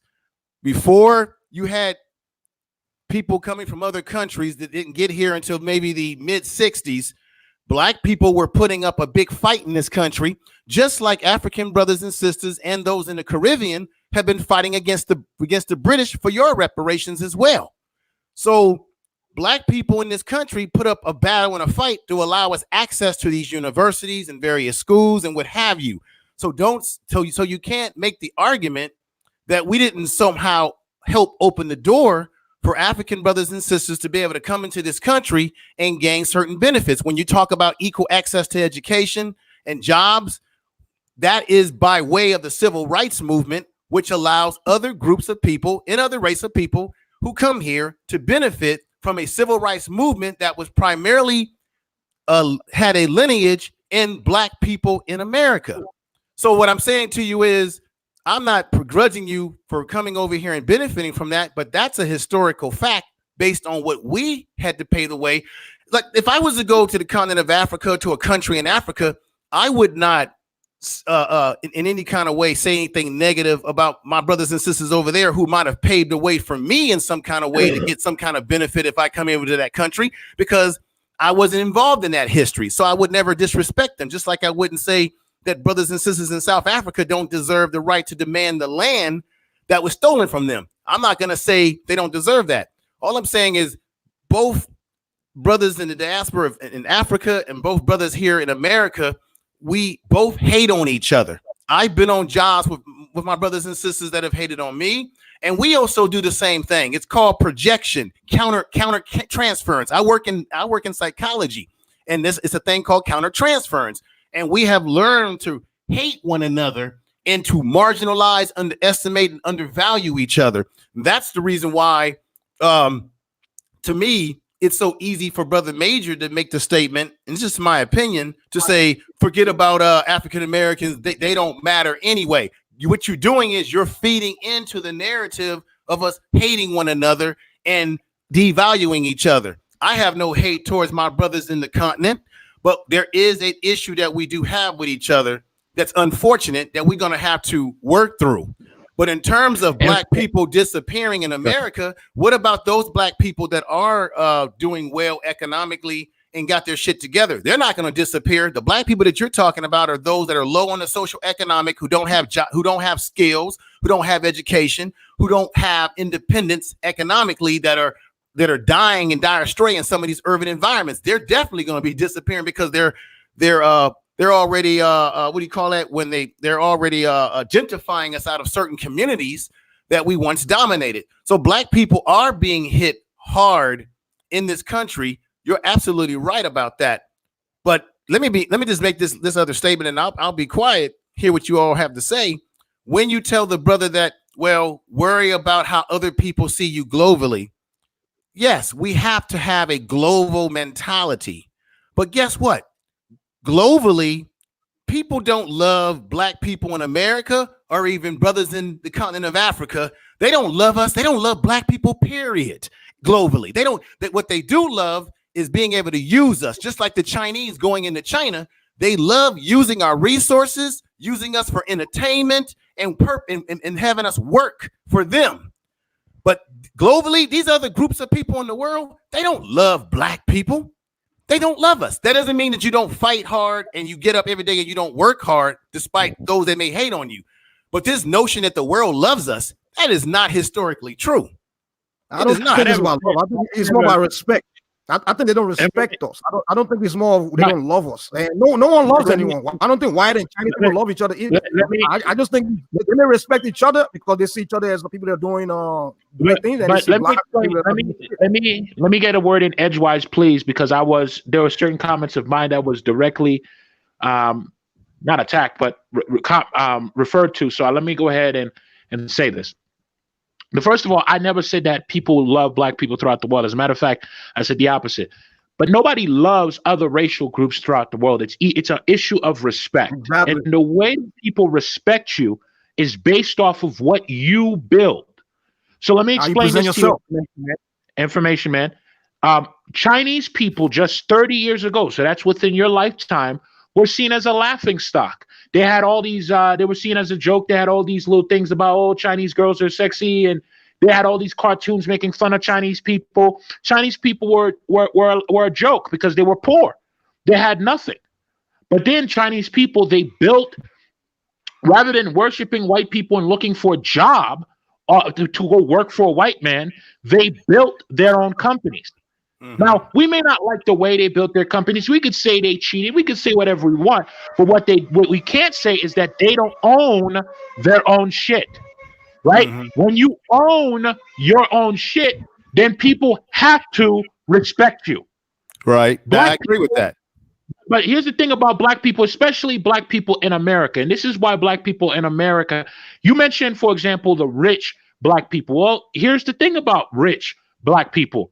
Mm-hmm. Most of them within 1 to 2 generations, their wealth will cross over to another racial group because what do black people do the second they get rich? They marry outside of their race. And if they don't marry outside of their race, they move to all white communities where all of those kids are surrounded by whiteness. And what do you think those kids do within 1 generation?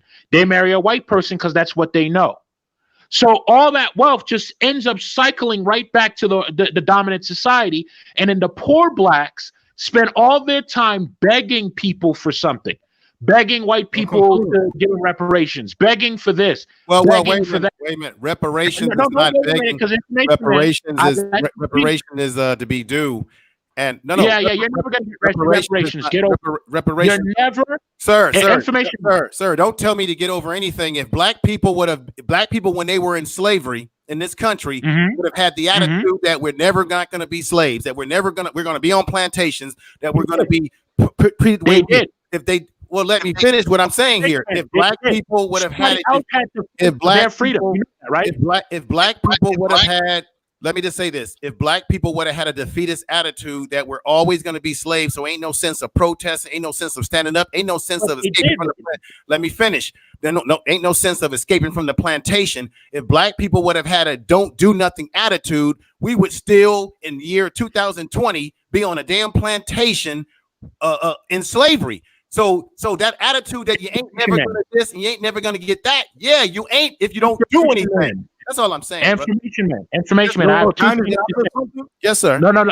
Let me respond, and then Mike, you can take over. Information man. I have 2 things to say to you. Number one, Black Americans didn't fight for their own freedom. White people had to come save them. Number 2. Wait a minute. And number 2. Hold on. Let me finish. Wait a minute. But white people couldn't do anything to help us unless you first stand up. You have to first stand up before anything can change. It was radical abolitionists. It was abolitionists who believed, who ironically enough, Christianity and the Imago Dei concept, who said that slavery is wrong, and then you had the radical Republicans. Black Americans on plantations didn't fight for their own freedom. Wait a minute. Matter of fact, the majority historically, if we're going to be historically accurate, information man. Okay, information man. If we're going to be historically accurate. After slavery was over, most black slaves didn't know what to do and wanted to stay on the plantation. And number two, wait a minute. Out their slave masters when they had to choose last names. Information man. Of course, if you're culturally you have to deal with history as is. I am going to deal with history. I know something about history, and I am going to deal with it. I talked about this. If you're culturally conditioned and all you know is being on a plantation, it's what do they call that? It's called when you start to identify with the person that slaves you, right? There's a term for that, right? Stockholm syndrome. So a lot of black people who came out of slavery who end up being back on the plantation because of what? Sharecropping and things of that nature. You begin to identify with the person that's oppressing you. So when you're conditioned like that, then you are going to be This is not psychological jargon, brother. This has been studied. I need you to understand the cold hard truth about the world. No one gives a fuck about the fact that you were enslaved or oppressed. Let me finish, brother. Let me finish. You constantly cut me off. But you keep cutting me off because you want to change the narrative and not deal with what I'm talking about. Now, what I just said to you is, of course, you would have people that would identify with still being slaves and stay on the plantation. You can find that within any group that's been oppressed. That's Stockholm syndrome. That's reality when you are oppressed. Now, there were many black people. See, this is where you forget in your narrative. There were many black people that were running away from the plantation, that were trying to escape and were being killed when they would escape or get their feet chopped off when they would escape. So and then there were many black people when they came out of slavery. What is the first thing that they started doing? They started getting married and realizing that family would be the way to go. So it wasn't a whole host of black people that were just saying, let's stay on the plantation. There were many trying to escape and it would die. So that puts a hole into your argument that all black people. It doesn't actually. It actually doesn't. It actually strengthens my argument for information. Many black people tried to escape when they were still in slavery, sir. Come on now. And then when they came out of slavery, this country didn't do anything to make us whole economically or socially. Because what? That's when the prison industrial complex system got created. So they didn't make us whole. He actually sounds like one of those conspiracy theorists. Did they make us whole, brother? Did they make us whole, brother? No. Who cares? Who cares? All right. Did the British make the Indians whole? Did the British make the Chinese whole? They didn't make anybody whole. No one cares, information man. No one gives a flying fuck. Look. Nobody cares, okay? Nobody cares, but despite all the things, let me finish. Is anybody stopping black Americans right now from building something? Despite, I'm going to get to that. Despite what we went through as relates to slavery, black people are still here today striving, which puts a hole in your whole thing about black people going to disappear. No, it doesn't. It doesn't, because it wasn't until 1971 that Hold on, real quick. I'm trying to make my point, but he wants to filibuster, Dynas, and I'm not trying to overtalk this brother, but he keeps making points, and I'm trying to counter his points. What I'm saying simply is that black people going through all the things that, see, you don't care, but I give a goddamn. Black people are the ones that need to care. I don't give a fuck about what other people think, brother. I'm thinking about what I think and what my people feel.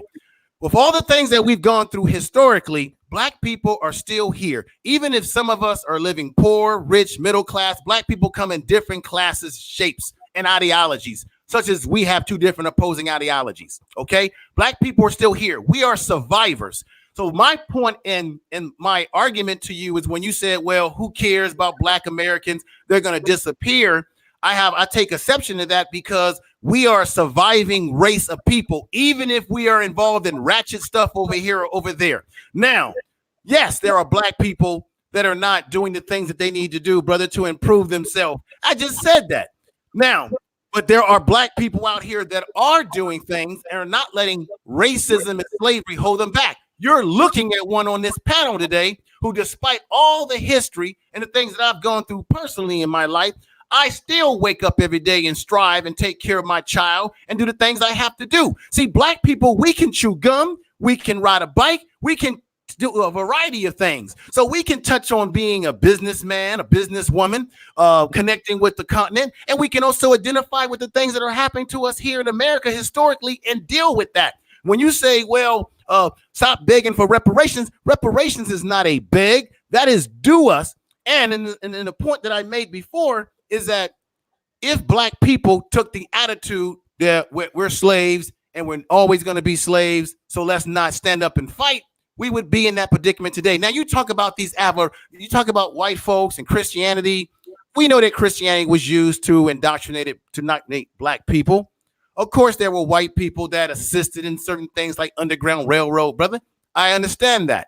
But however, the old saying is, if you do not get up and do for self, God cannot bless you. So black people had to first have the desire to want to be free. And if black people did not have that desire, other people could not help them. And of course, as Harriet Tubman said, she could have freed more black people if they only knew they were slaves. And why did they not know they were slaves? It gets back to my analogy in the beginning, because they were culturally conditioned, they were dependent, and that's exactly what they wanted to do to us, make us dependent on the system. And they had the Stockholm syndrome where they identified with their master. So we're not so far apart, brother, but my only argument to you is that let's hold up when we start talking about black people in America are just going to disappear, because we have a long history of survival against many high odds, brother. We are a most adaptive. Let me get a point out, man. That's all I wanted to say. I'm not trying to argue. I'm not arguing with you, brothers. Go right ahead. Here we go. Here we go. Right quick. Lou Major, go ahead. Then Mike, go ahead, and we're gonna shut it down. I got it. I'm hungry. All right. Yeah. Information. Mike, hey, Lou Major, you got 4 minutes. Go ahead. I'm not frustrated. Okay. Information, man. I understand your perspective. However, I want to go ahead and make my perspective incredibly clear. Okay. Why do I think that black Americans will not be here within the next 50 years? Because for a couple of reasons. In 30 years, the average black American will have zero wealth, and black Americans seem uneager to do anything about it. Black Americans also have the lowest marriage rate, highest black males have the highest incarceration and unemployment rate. Now, don't cut me off. Highest incarceration and unemployment rate. They marry, and then most importantly, black men marry outside of their race more than anybody else. Black women just don't get married at all. Both the men and the women hate each other. The women abort 1 million black babies before they're ever born. Black men kill each other in the streets at a rate of about 100,000 per year. Yeah, you're not going to be here very long if you keep doing that. And then the most important thing is black America is a completely dependent population, meaning that you depend on somebody else for your food, for your shelter, for your water, for your employment, for everything. And then the last and most important thing, the wealthy amongst black Americans identify with their wealth, or identify with their class, or identify with what is something else more than they identify with their own race, and thus do not do anything to build up their community. And that's why your communities get taken from you by other groups, and you resist. You do not resist. That's why everyone disrespects you, and you do not do anything about it except tweet and rave on the internet. And at the end of the day, yes, you might be owed reparations, but you know why I say you're never going to get reparations? Because the reality is black Americans have no backbone and will never do what is actually required to go get their reparations. So sure, you're owed the reparations. What are you going to do about it? Absolutely nothing, like you do on everything else. You don't protect your own institutions. You don't fund your HBCUs. You allow other people to take from you things that you had before, and you don't fight back. So guess what? Any group that's that pathetic and that weak will be destroyed. And the reality is the only reason that blacks have survived up until this point because interracial marriage was illegal until 1971 and abortion was illegal until 1978. Ever since then, since 1978, over 35 million black babies have been aborted by their mothers. Interracial marriage rates has gone up by almost 30% of all educated blacks marry outside of their race. 30%, a majority of black wealth 71% of it will pass on to another racial group upon the death of the black wealth owner. So the reality is you have no wealth. Your wealth will be taken to other groups within one generation. You kill your own kids, you kill your own men, your women don't respect you, and you build absolutely nothing. All right. So yes, I'll say when I this say to to you. you, you're not going to be here and you're not worth respecting, Mhm. that's why. Because Okay, now no one respects this is anybody where who doesn't build okay. anything. Now let me finish. Who doesn't build anything and is dependent on somebody else for their sustenance. Okay. No one respects Oh. those types of people. Okay. No one. All respect to you. All right, I agree. Thank you. I'm gonna let Information Man Show respond, and then And then Mike, you take it away. Yeah, I'm gonna be real short. Brother Major, you made some points in what you said that I do agree with. I do. Don't get me wrong, brother. I'm not blind to these realities that you speak of, right? But I also will let you know this.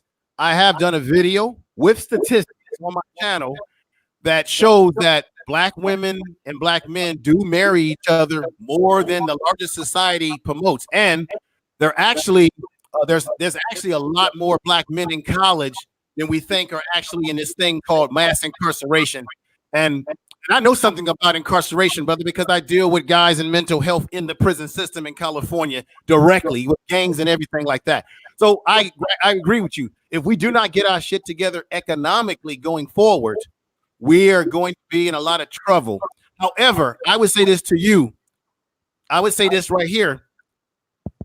What about those, or there are black people that are trying to do the things that you're talking about? They are trying to get educated, have their own. There are black people out here that are doing this. Matter of fact, Dynas and I are a part of a black fraternity, and we know that there are black men that are doing incredible things. The problem is that no one publicizes what we do. We become invisible because the larger society doesn't promote what we do, and we need to be the ones to promote what we're doing in the community, what we're doing to empower ourselves. So there are those of us out there in the shadows that are doing things, but maybe it's not as big to save the whole community, but there are those of us out there that are trying to do something, brother. So I give you all due respect, and also I like to make an invitation to you. If I can get your email through Dynas, I would love to bring you on my show and interview you about these situations more further and more in depth, to let you express truly your point of view in this situation, brother. All due respect to you too, and I'm finished. Thank you, Dynas, for having me on. Well, let me get Mike on. Let me get Mike. Mike, go ahead, bro. Go ahead. All right, Dynasty. Okay, first of all, see the issue of love. First thing first, I'm not interested in other races loving us or loving me or anything like that. First thing, what I care about is more of respect, you know. And I can accept the fact that no races respect us. Nobody respects us, and we don't respect ourselves either. And the reality is this. Now, respect is something I know that I don't demand. It's something you have to earn. And I'm the kind of person that don't get mad at other races don't respect us, because first of all, we're not working on things we should do to earn respect. Mm-hmm. That's one point. Mm-hmm. And me personally, when I want respect, wherever I go, whether in the company I work with or people I associate myself with, I figure out how to earn their respect. I don't demand it from anyone. That's one thing. Now, to talk about the fundamental issue of the black race, that is, I told you in the past, the black people, we're in a hole. We're in a hole mentally. We're in a hole. We're stuck. Black people globally, period. Now, there's one thing about life. There's three elements. There's the past, there's the present, and the future. Mm-hmm. In philosophy, they describe it like this. They say history, which is the past, is history. The past is history. The present is a gift. That's why they call it present. Now, whatever you do with a gift will determine the future. So the past, present, and future. Now, here's a tragedy of black. Now, 20 years of living in America and studying the black American people. And I'm not going to say everyone, for the vast majority of African American, here's a tragedy of their mentality. They spent 100% of the energy on the past.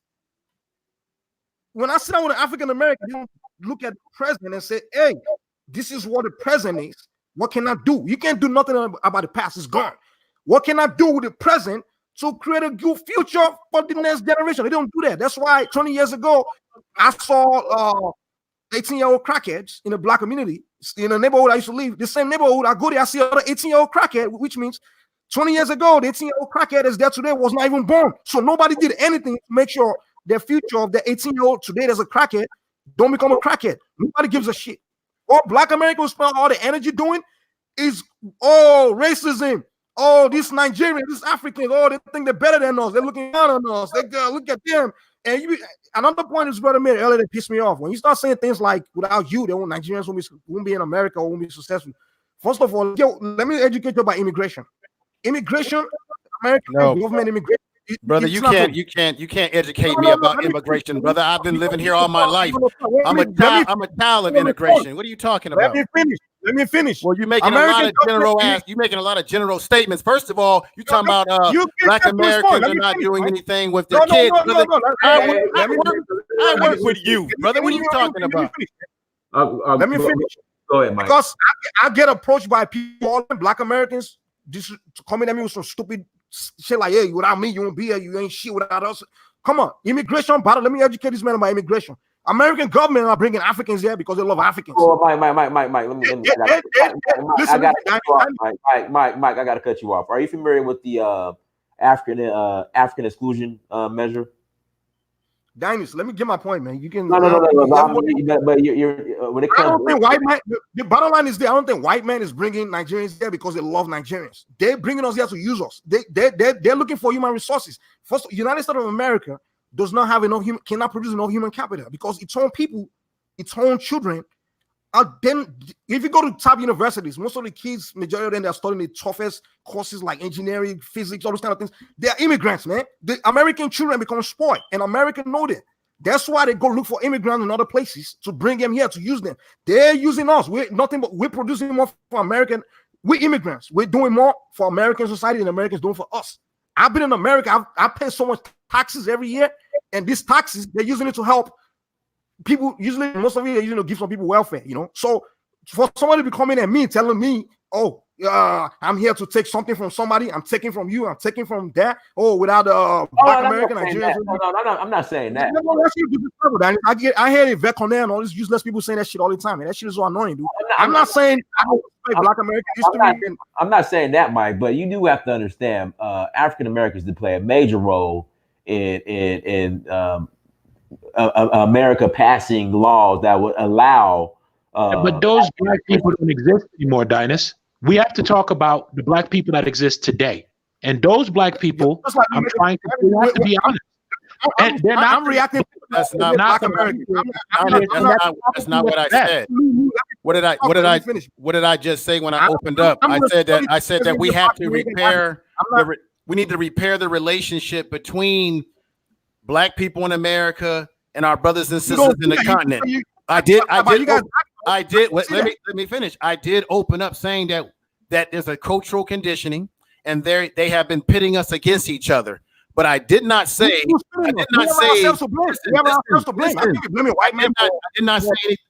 I said exactly what Dinah said. I said that there were certain laws that before you had immigrants that came to this country we call America, there was a group of people who did build. That's history.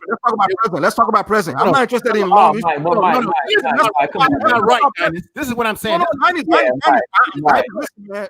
did not, Mike. Listen, the United States of America put a ban on immigrants of African descent to come to this country. Booker T. Did it to the Chinese too, Dinah. I know Booker T. Washington. All right, fought against the American government to allow immigrants of African origin to come to this country. Dinus. First of all, you can't benefit Africa. But here's the deal, though. What I think Mike is saying. Mike, let me get this out. Nigerians in America benefit more from Nigerians in America than Nigerians in America benefit from America. In fact, Nigeria lose more with Nigerians being in America than America benefit.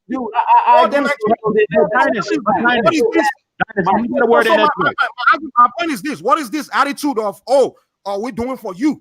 What the fuck are you doing for me? And here's the deal. Mike, let me get this out.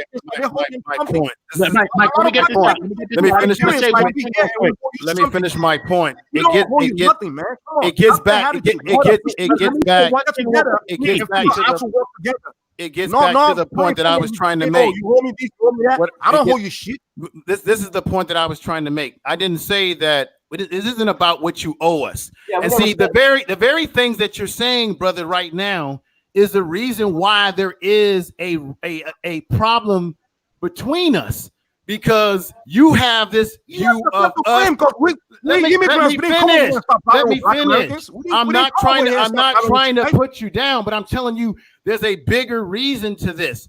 When you have the attitude that, oh, somehow we think that we're doing something for you, and if we have the attitude towards you, what does that cause, brother? It calls divide and conquer. That's what they want us to do, fight against each other. What I was talking about earlier. Let me finish, sir. Let me finish, sir. What I was talking about earlier was the historical reality, which Dinah spoke of. Before immigrants came to this country, our ancestors laid a foundation that allowed people, when they did come over here, you're talking about many immigrants are going to universities and getting engineer degree. Well, that was made possible because there was a time that those same individuals would have never been allowed to go to certain schools. Why do you think you have Temple University? Because Jewish people weren't allowed to go to, let me finish, sir. Jewish people weren't allowed to go to certain schools, so they had to make their own private schools like Temple and other schools like that. Black people were not allowed to go to quote unquote white universities, which is why you have historical black colleges in some cases, because we weren't allowed. So once those laws were passed through marching and protests, and laws were put in place to protect us as a protective group, that then when you had immigrants coming into this country during the 60s, you were able to benefit from those laws that were passed by my ancestors when you went to, no, that isn't bullshit. And for you to say that, that's precisely, you know what? That is precisely the problem, sir. You don't understand our history. How can we understand each other, brother, when we don't understand each other's history? Dinus, you gotta say this, brother. How can we understand each other as a people if we don't understand each other's history? If you don't understand each other's history, then you're going to be How do you explain it? Hold on. Wait. How do you explain this? How do you explain Nigerians? Wait. How do you explain Nigerians going to university in Russia, going to university in Canada, going to Nigerians go to university all over the world? So don't say without Black Americans, Nigerians will not go to university anyway. I didn't say that. So you're missing the point. This is the disconnect right here. Now, don't try to tell me without you, it won't be me. I don't know. I'm not accepting that bullshit. This is the disconnect because we don't understand each other's history. Okay, as Black people, we don't understand. I know your history. No. Because if you did understand our history, you would not have said the thing that you said. Information, man. You can get this out. Let me get this out. Highest level. No. I'm finished talking. Because what he just said was very disrespectful on the highest level. I've been very respectful. And the key thing that I've said here today is that the reason why we have the problems that we have is because we don't understand each other's history. I, as a black man in America, don't understand your history as well as I should. And you don't understand mine. And that's the disconnect, which causes us to bid against each other, which is what they want us to do. I'm simply saying, I'm simply saying to you that the laws that were put in place allowed many immigrants to go to schools that they would not have been allowed to go to when they were discriminating. I mean, we can go all the way back to when Irish people got here and they said no Irish and dogs need apply. So these are things that have happened historically that has made it an easier transition for people to come here and go to school, whether it be from the continent of Africa or Europe or whatever, that would have otherwise been told you can't go to school here. That is historical facts. That's all I said. I'm not saying I'm better than you or that we're better than brothers in the continent. I'm simply saying that we got a history in America that needs to be recognized. Just like when people come from the continent, and I've worked with brothers from the continent, they'll say, what? I'm Nigerian American, or I'm Ghanaian. They will identify with who they are from where they come from. Now, when Black people, what's wrong with identifying?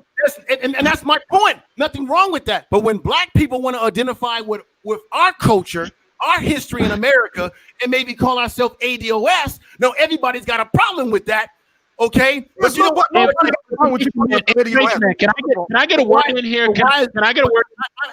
Dinus, I'm getting off because this has been highly disrespectful, which is why we have the problems that we have, brother, because nobody understands our history. Let me say this real quick, Mike. So the question is, why are Nigerians going to all these Russia, Europe, America? Why are they going to all these universities? Say it again. Why are Nigerians seeking to go to universities outside of Nigeria? Nigerians go to university in Nigeria, and Nigerians go to university outside of Nigeria. All over the world, people go to university all over the world. The Europeans go to university in different countries. People go everywhere. They pick and choose wherever they want to go to university, where they want to go study. The world has become a global village. If you study United Nations law, that's globalization. People travel these days. Everybody go everywhere to study. Europeans come to Nigeria to study. A lot of Europeans come to Yoruba land to study our metaphysical system. People everywhere to study what they want to know. Now, it doesn't mean now they hold somebody something for being somewhere, for traveling to wherever they want to travel to. In fact, nobody's going there to get it for free. They pay for it. So this idea, what my issue is when somebody starts saying, "Oh, you hold me this, you hold me that." Nobody said that. I never said that. That was never. I never said that. I never said that, brother. No. That was never my premise. Okay, and I can make the argument that a lot of brothers from Africa, when they come to this country and get on jobs with black people, you look down on us and you think that you're better than us. Now that's another reality. And that gets back to my point earlier when I said the reason why we disrespect each other because we don't understand each other and we don't understand each other's history and why we disrespecting each other. We're following right into the hands of white supremacy when we're hating on one another through misunderstanding. You're misdiagnosing the situation. Misunderstanding does not play a role in this, brother. Come on now. No, it's a lot simpler than that information, man. Nobody respects black Americans because you don't build anything. Nor do you maintain those. Wait a minute. I can make this argument. Why are the Africans or some of the countries in Africa, why are they allowing Chinese to build stuff? What have the Africans built? Not in the past. Not in the past. What happened? No. What happened? No. Let me say this. Why is the continent of Africa in certain countries? Why are they letting Chinese come in and build the infrastructure? Because they don't have the money to build their own goddamn infrastructure. Okay? Don't give me this shit. Don't give me this shit about black people ain't built nothing. What have the Africans built in the recent years? All right, listen. This is a little too. What have they built recently? What have they built recently? They come to this country and they go to historical black colleges. They come here to go to the schools in this country. We don't lie. Listen, wait a minute. There are no black Americans flying to Africa to go to school in Africa in high numbers. That's not Africans come to Howard, Morehouse. Where is your Morehouse in Africa currly right now? Don't talk to me about no.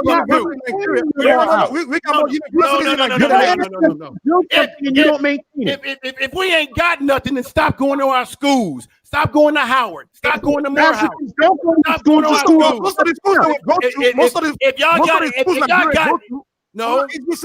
got so much, if the Africans are building so much, they wouldn't be coming to America to get education here. They would stay in Africa, get their education. We go everywhere to get education. You wouldn't have them. You're mad because other people come to your country and outperform you because you're lazy and stupid. You just said that. That's the reality. You're too stupid to take advantage of the resources you have, and then you get mad because somebody else comes in and takes those resources and makes something. Wait a minute. Why don't you, instead of getting mad at foreigners, I'm about to mute all of y'all. Hold on. Okay, we're gonna end this on a positive note. Okay, I hear both sides. We're gonna hear this on a positive note. So. Information Man Show, we'll start with you. Positivity. Go ahead. Go ahead. I'll end with what I said in the beginning of the show. We have to figure out a way to work together. Black people in America, Black people in the diaspora of the world, whether it be the continent of Africa or wherever we are in the world. We may have our differences from which we have our origins in terms of our history, but we need to work together.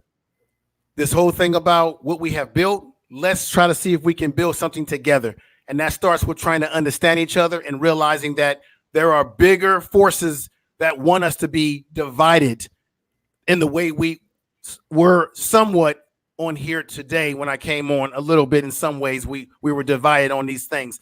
We've got to get away from that. We got to get away from the finger pointing. Okay. So if you say, what have black people built? I could turn around and point two fingers back and say, well, what has Africa built in the continent of Africa and the countries? What have they built recently? But I'm not, but the reality is that's not going to really get us anywhere. We've got to figure out a way to work together, build together, and have better relations. And it starts with what Brother Dynas has been doing, traveling over to Africa, asking people to go over there and take tours. Because if I take a tour and go over there, I'm going to have a better understanding of the continent than I do living in America, because all I'm going to get in America is what Western news tells me. So we have to begin with that attitude of saying, let me understand the culture. And that's all I want to say. Okay, cool. Thank you, brother. Thank you for joining, brother. Thank you. All right, Mike, go ahead. Positive. All right, positive, man. This is gonna be positive all the way, man. Dennis, I'll tell you something, man. When it comes to like passion among our race, people that I love the most, they have more love. I have more love for the diasporans than I do for the continental Africans, because I always believe that without the diasporans, man, we can't defeat white supremacy on the continent. And I love Black Americans, dude. I love especially Caribbean people. My 20 years I've been in America, I've been the like nicest, most humble people I ever met. The Caribbean. I love Black diasporans. Now, the frustration is there. Yeah, sometimes you got to kick the truth, you know. So I love Black America. I think Black Americans have potential, you know. And I'm a kind of person. That's why when I run into a positive African American person, I get very close to them and trying to work with them, you know. So I don't think there's a division. It's just people among us that are low, that are causing point, like they're always being negative. So I don't think we good Black Americans and we good Africans hate each other. We don't hate each other. Now, future is my own concern. Like past is gone. I can't do nothing. I can't change the past.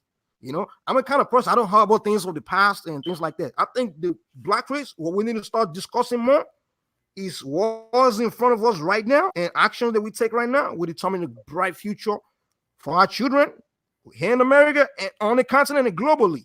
So to me, the positive way forward is we start having conversation about the present and constructive conversation about the present and start determining the future for our children. And this is not just advice for Black American versus African, also Africans versus Africa too, because in Nigeria we have the same issue. There's this focus on the past and what happened past, and nobody's seen the potential that's in front of them, how they can build a powerful country. They can be, you know, one of the global superpowers in the next 50 years. Nobody's focusing on that. So that's the problem of the Black race. So on the positive side, I think we need to look at the present and look at positive and focus on what's positive moves we start making to build a good future. No more finger pointing. That's my message, you know. All right. Appreciate it, Mike. Yeah. Lou Major, positive, right?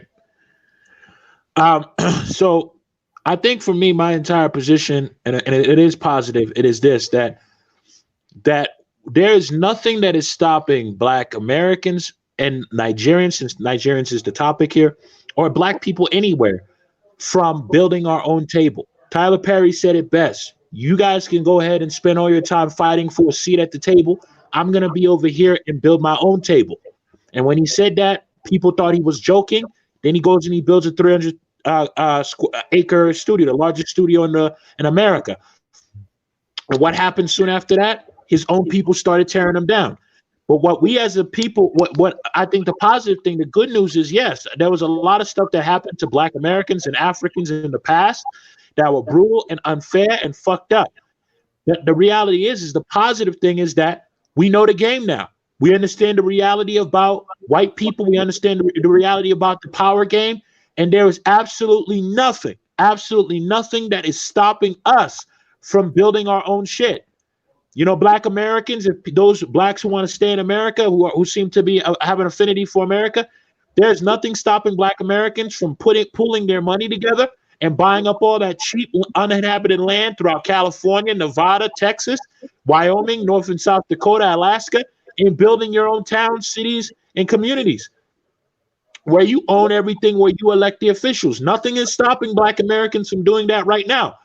However, if you that's the positive thing. So yeah, there's racism. We all know the game, but nobody is forcing us to endure racism. No one is obligating us to endure racism. So this racism that exists now is the weakest racism that's ever existed in history, because it is unforced racism, meaning that you only deal with racism if you choose to go to their institutions, choose to send your kids to their schools, choose to work at their companies. You don't have to do that. You can build your own companies. You can build your own schools. You can fund and maintain your own universities. No one is stopping you from doing that. We're talking about a $1.3 trillion economy that's of money that's being generated right now. Nothing is stopping Black America from building up infrastructure in Africa and getting rich off of that. Nothing is stopping Black America from building up their own school system. Nothing is stopping Black America from funding their own university system. Nothing is stopping Black America from building its own Fortune 500 companies. Nothing is stopping Black America from doing anything.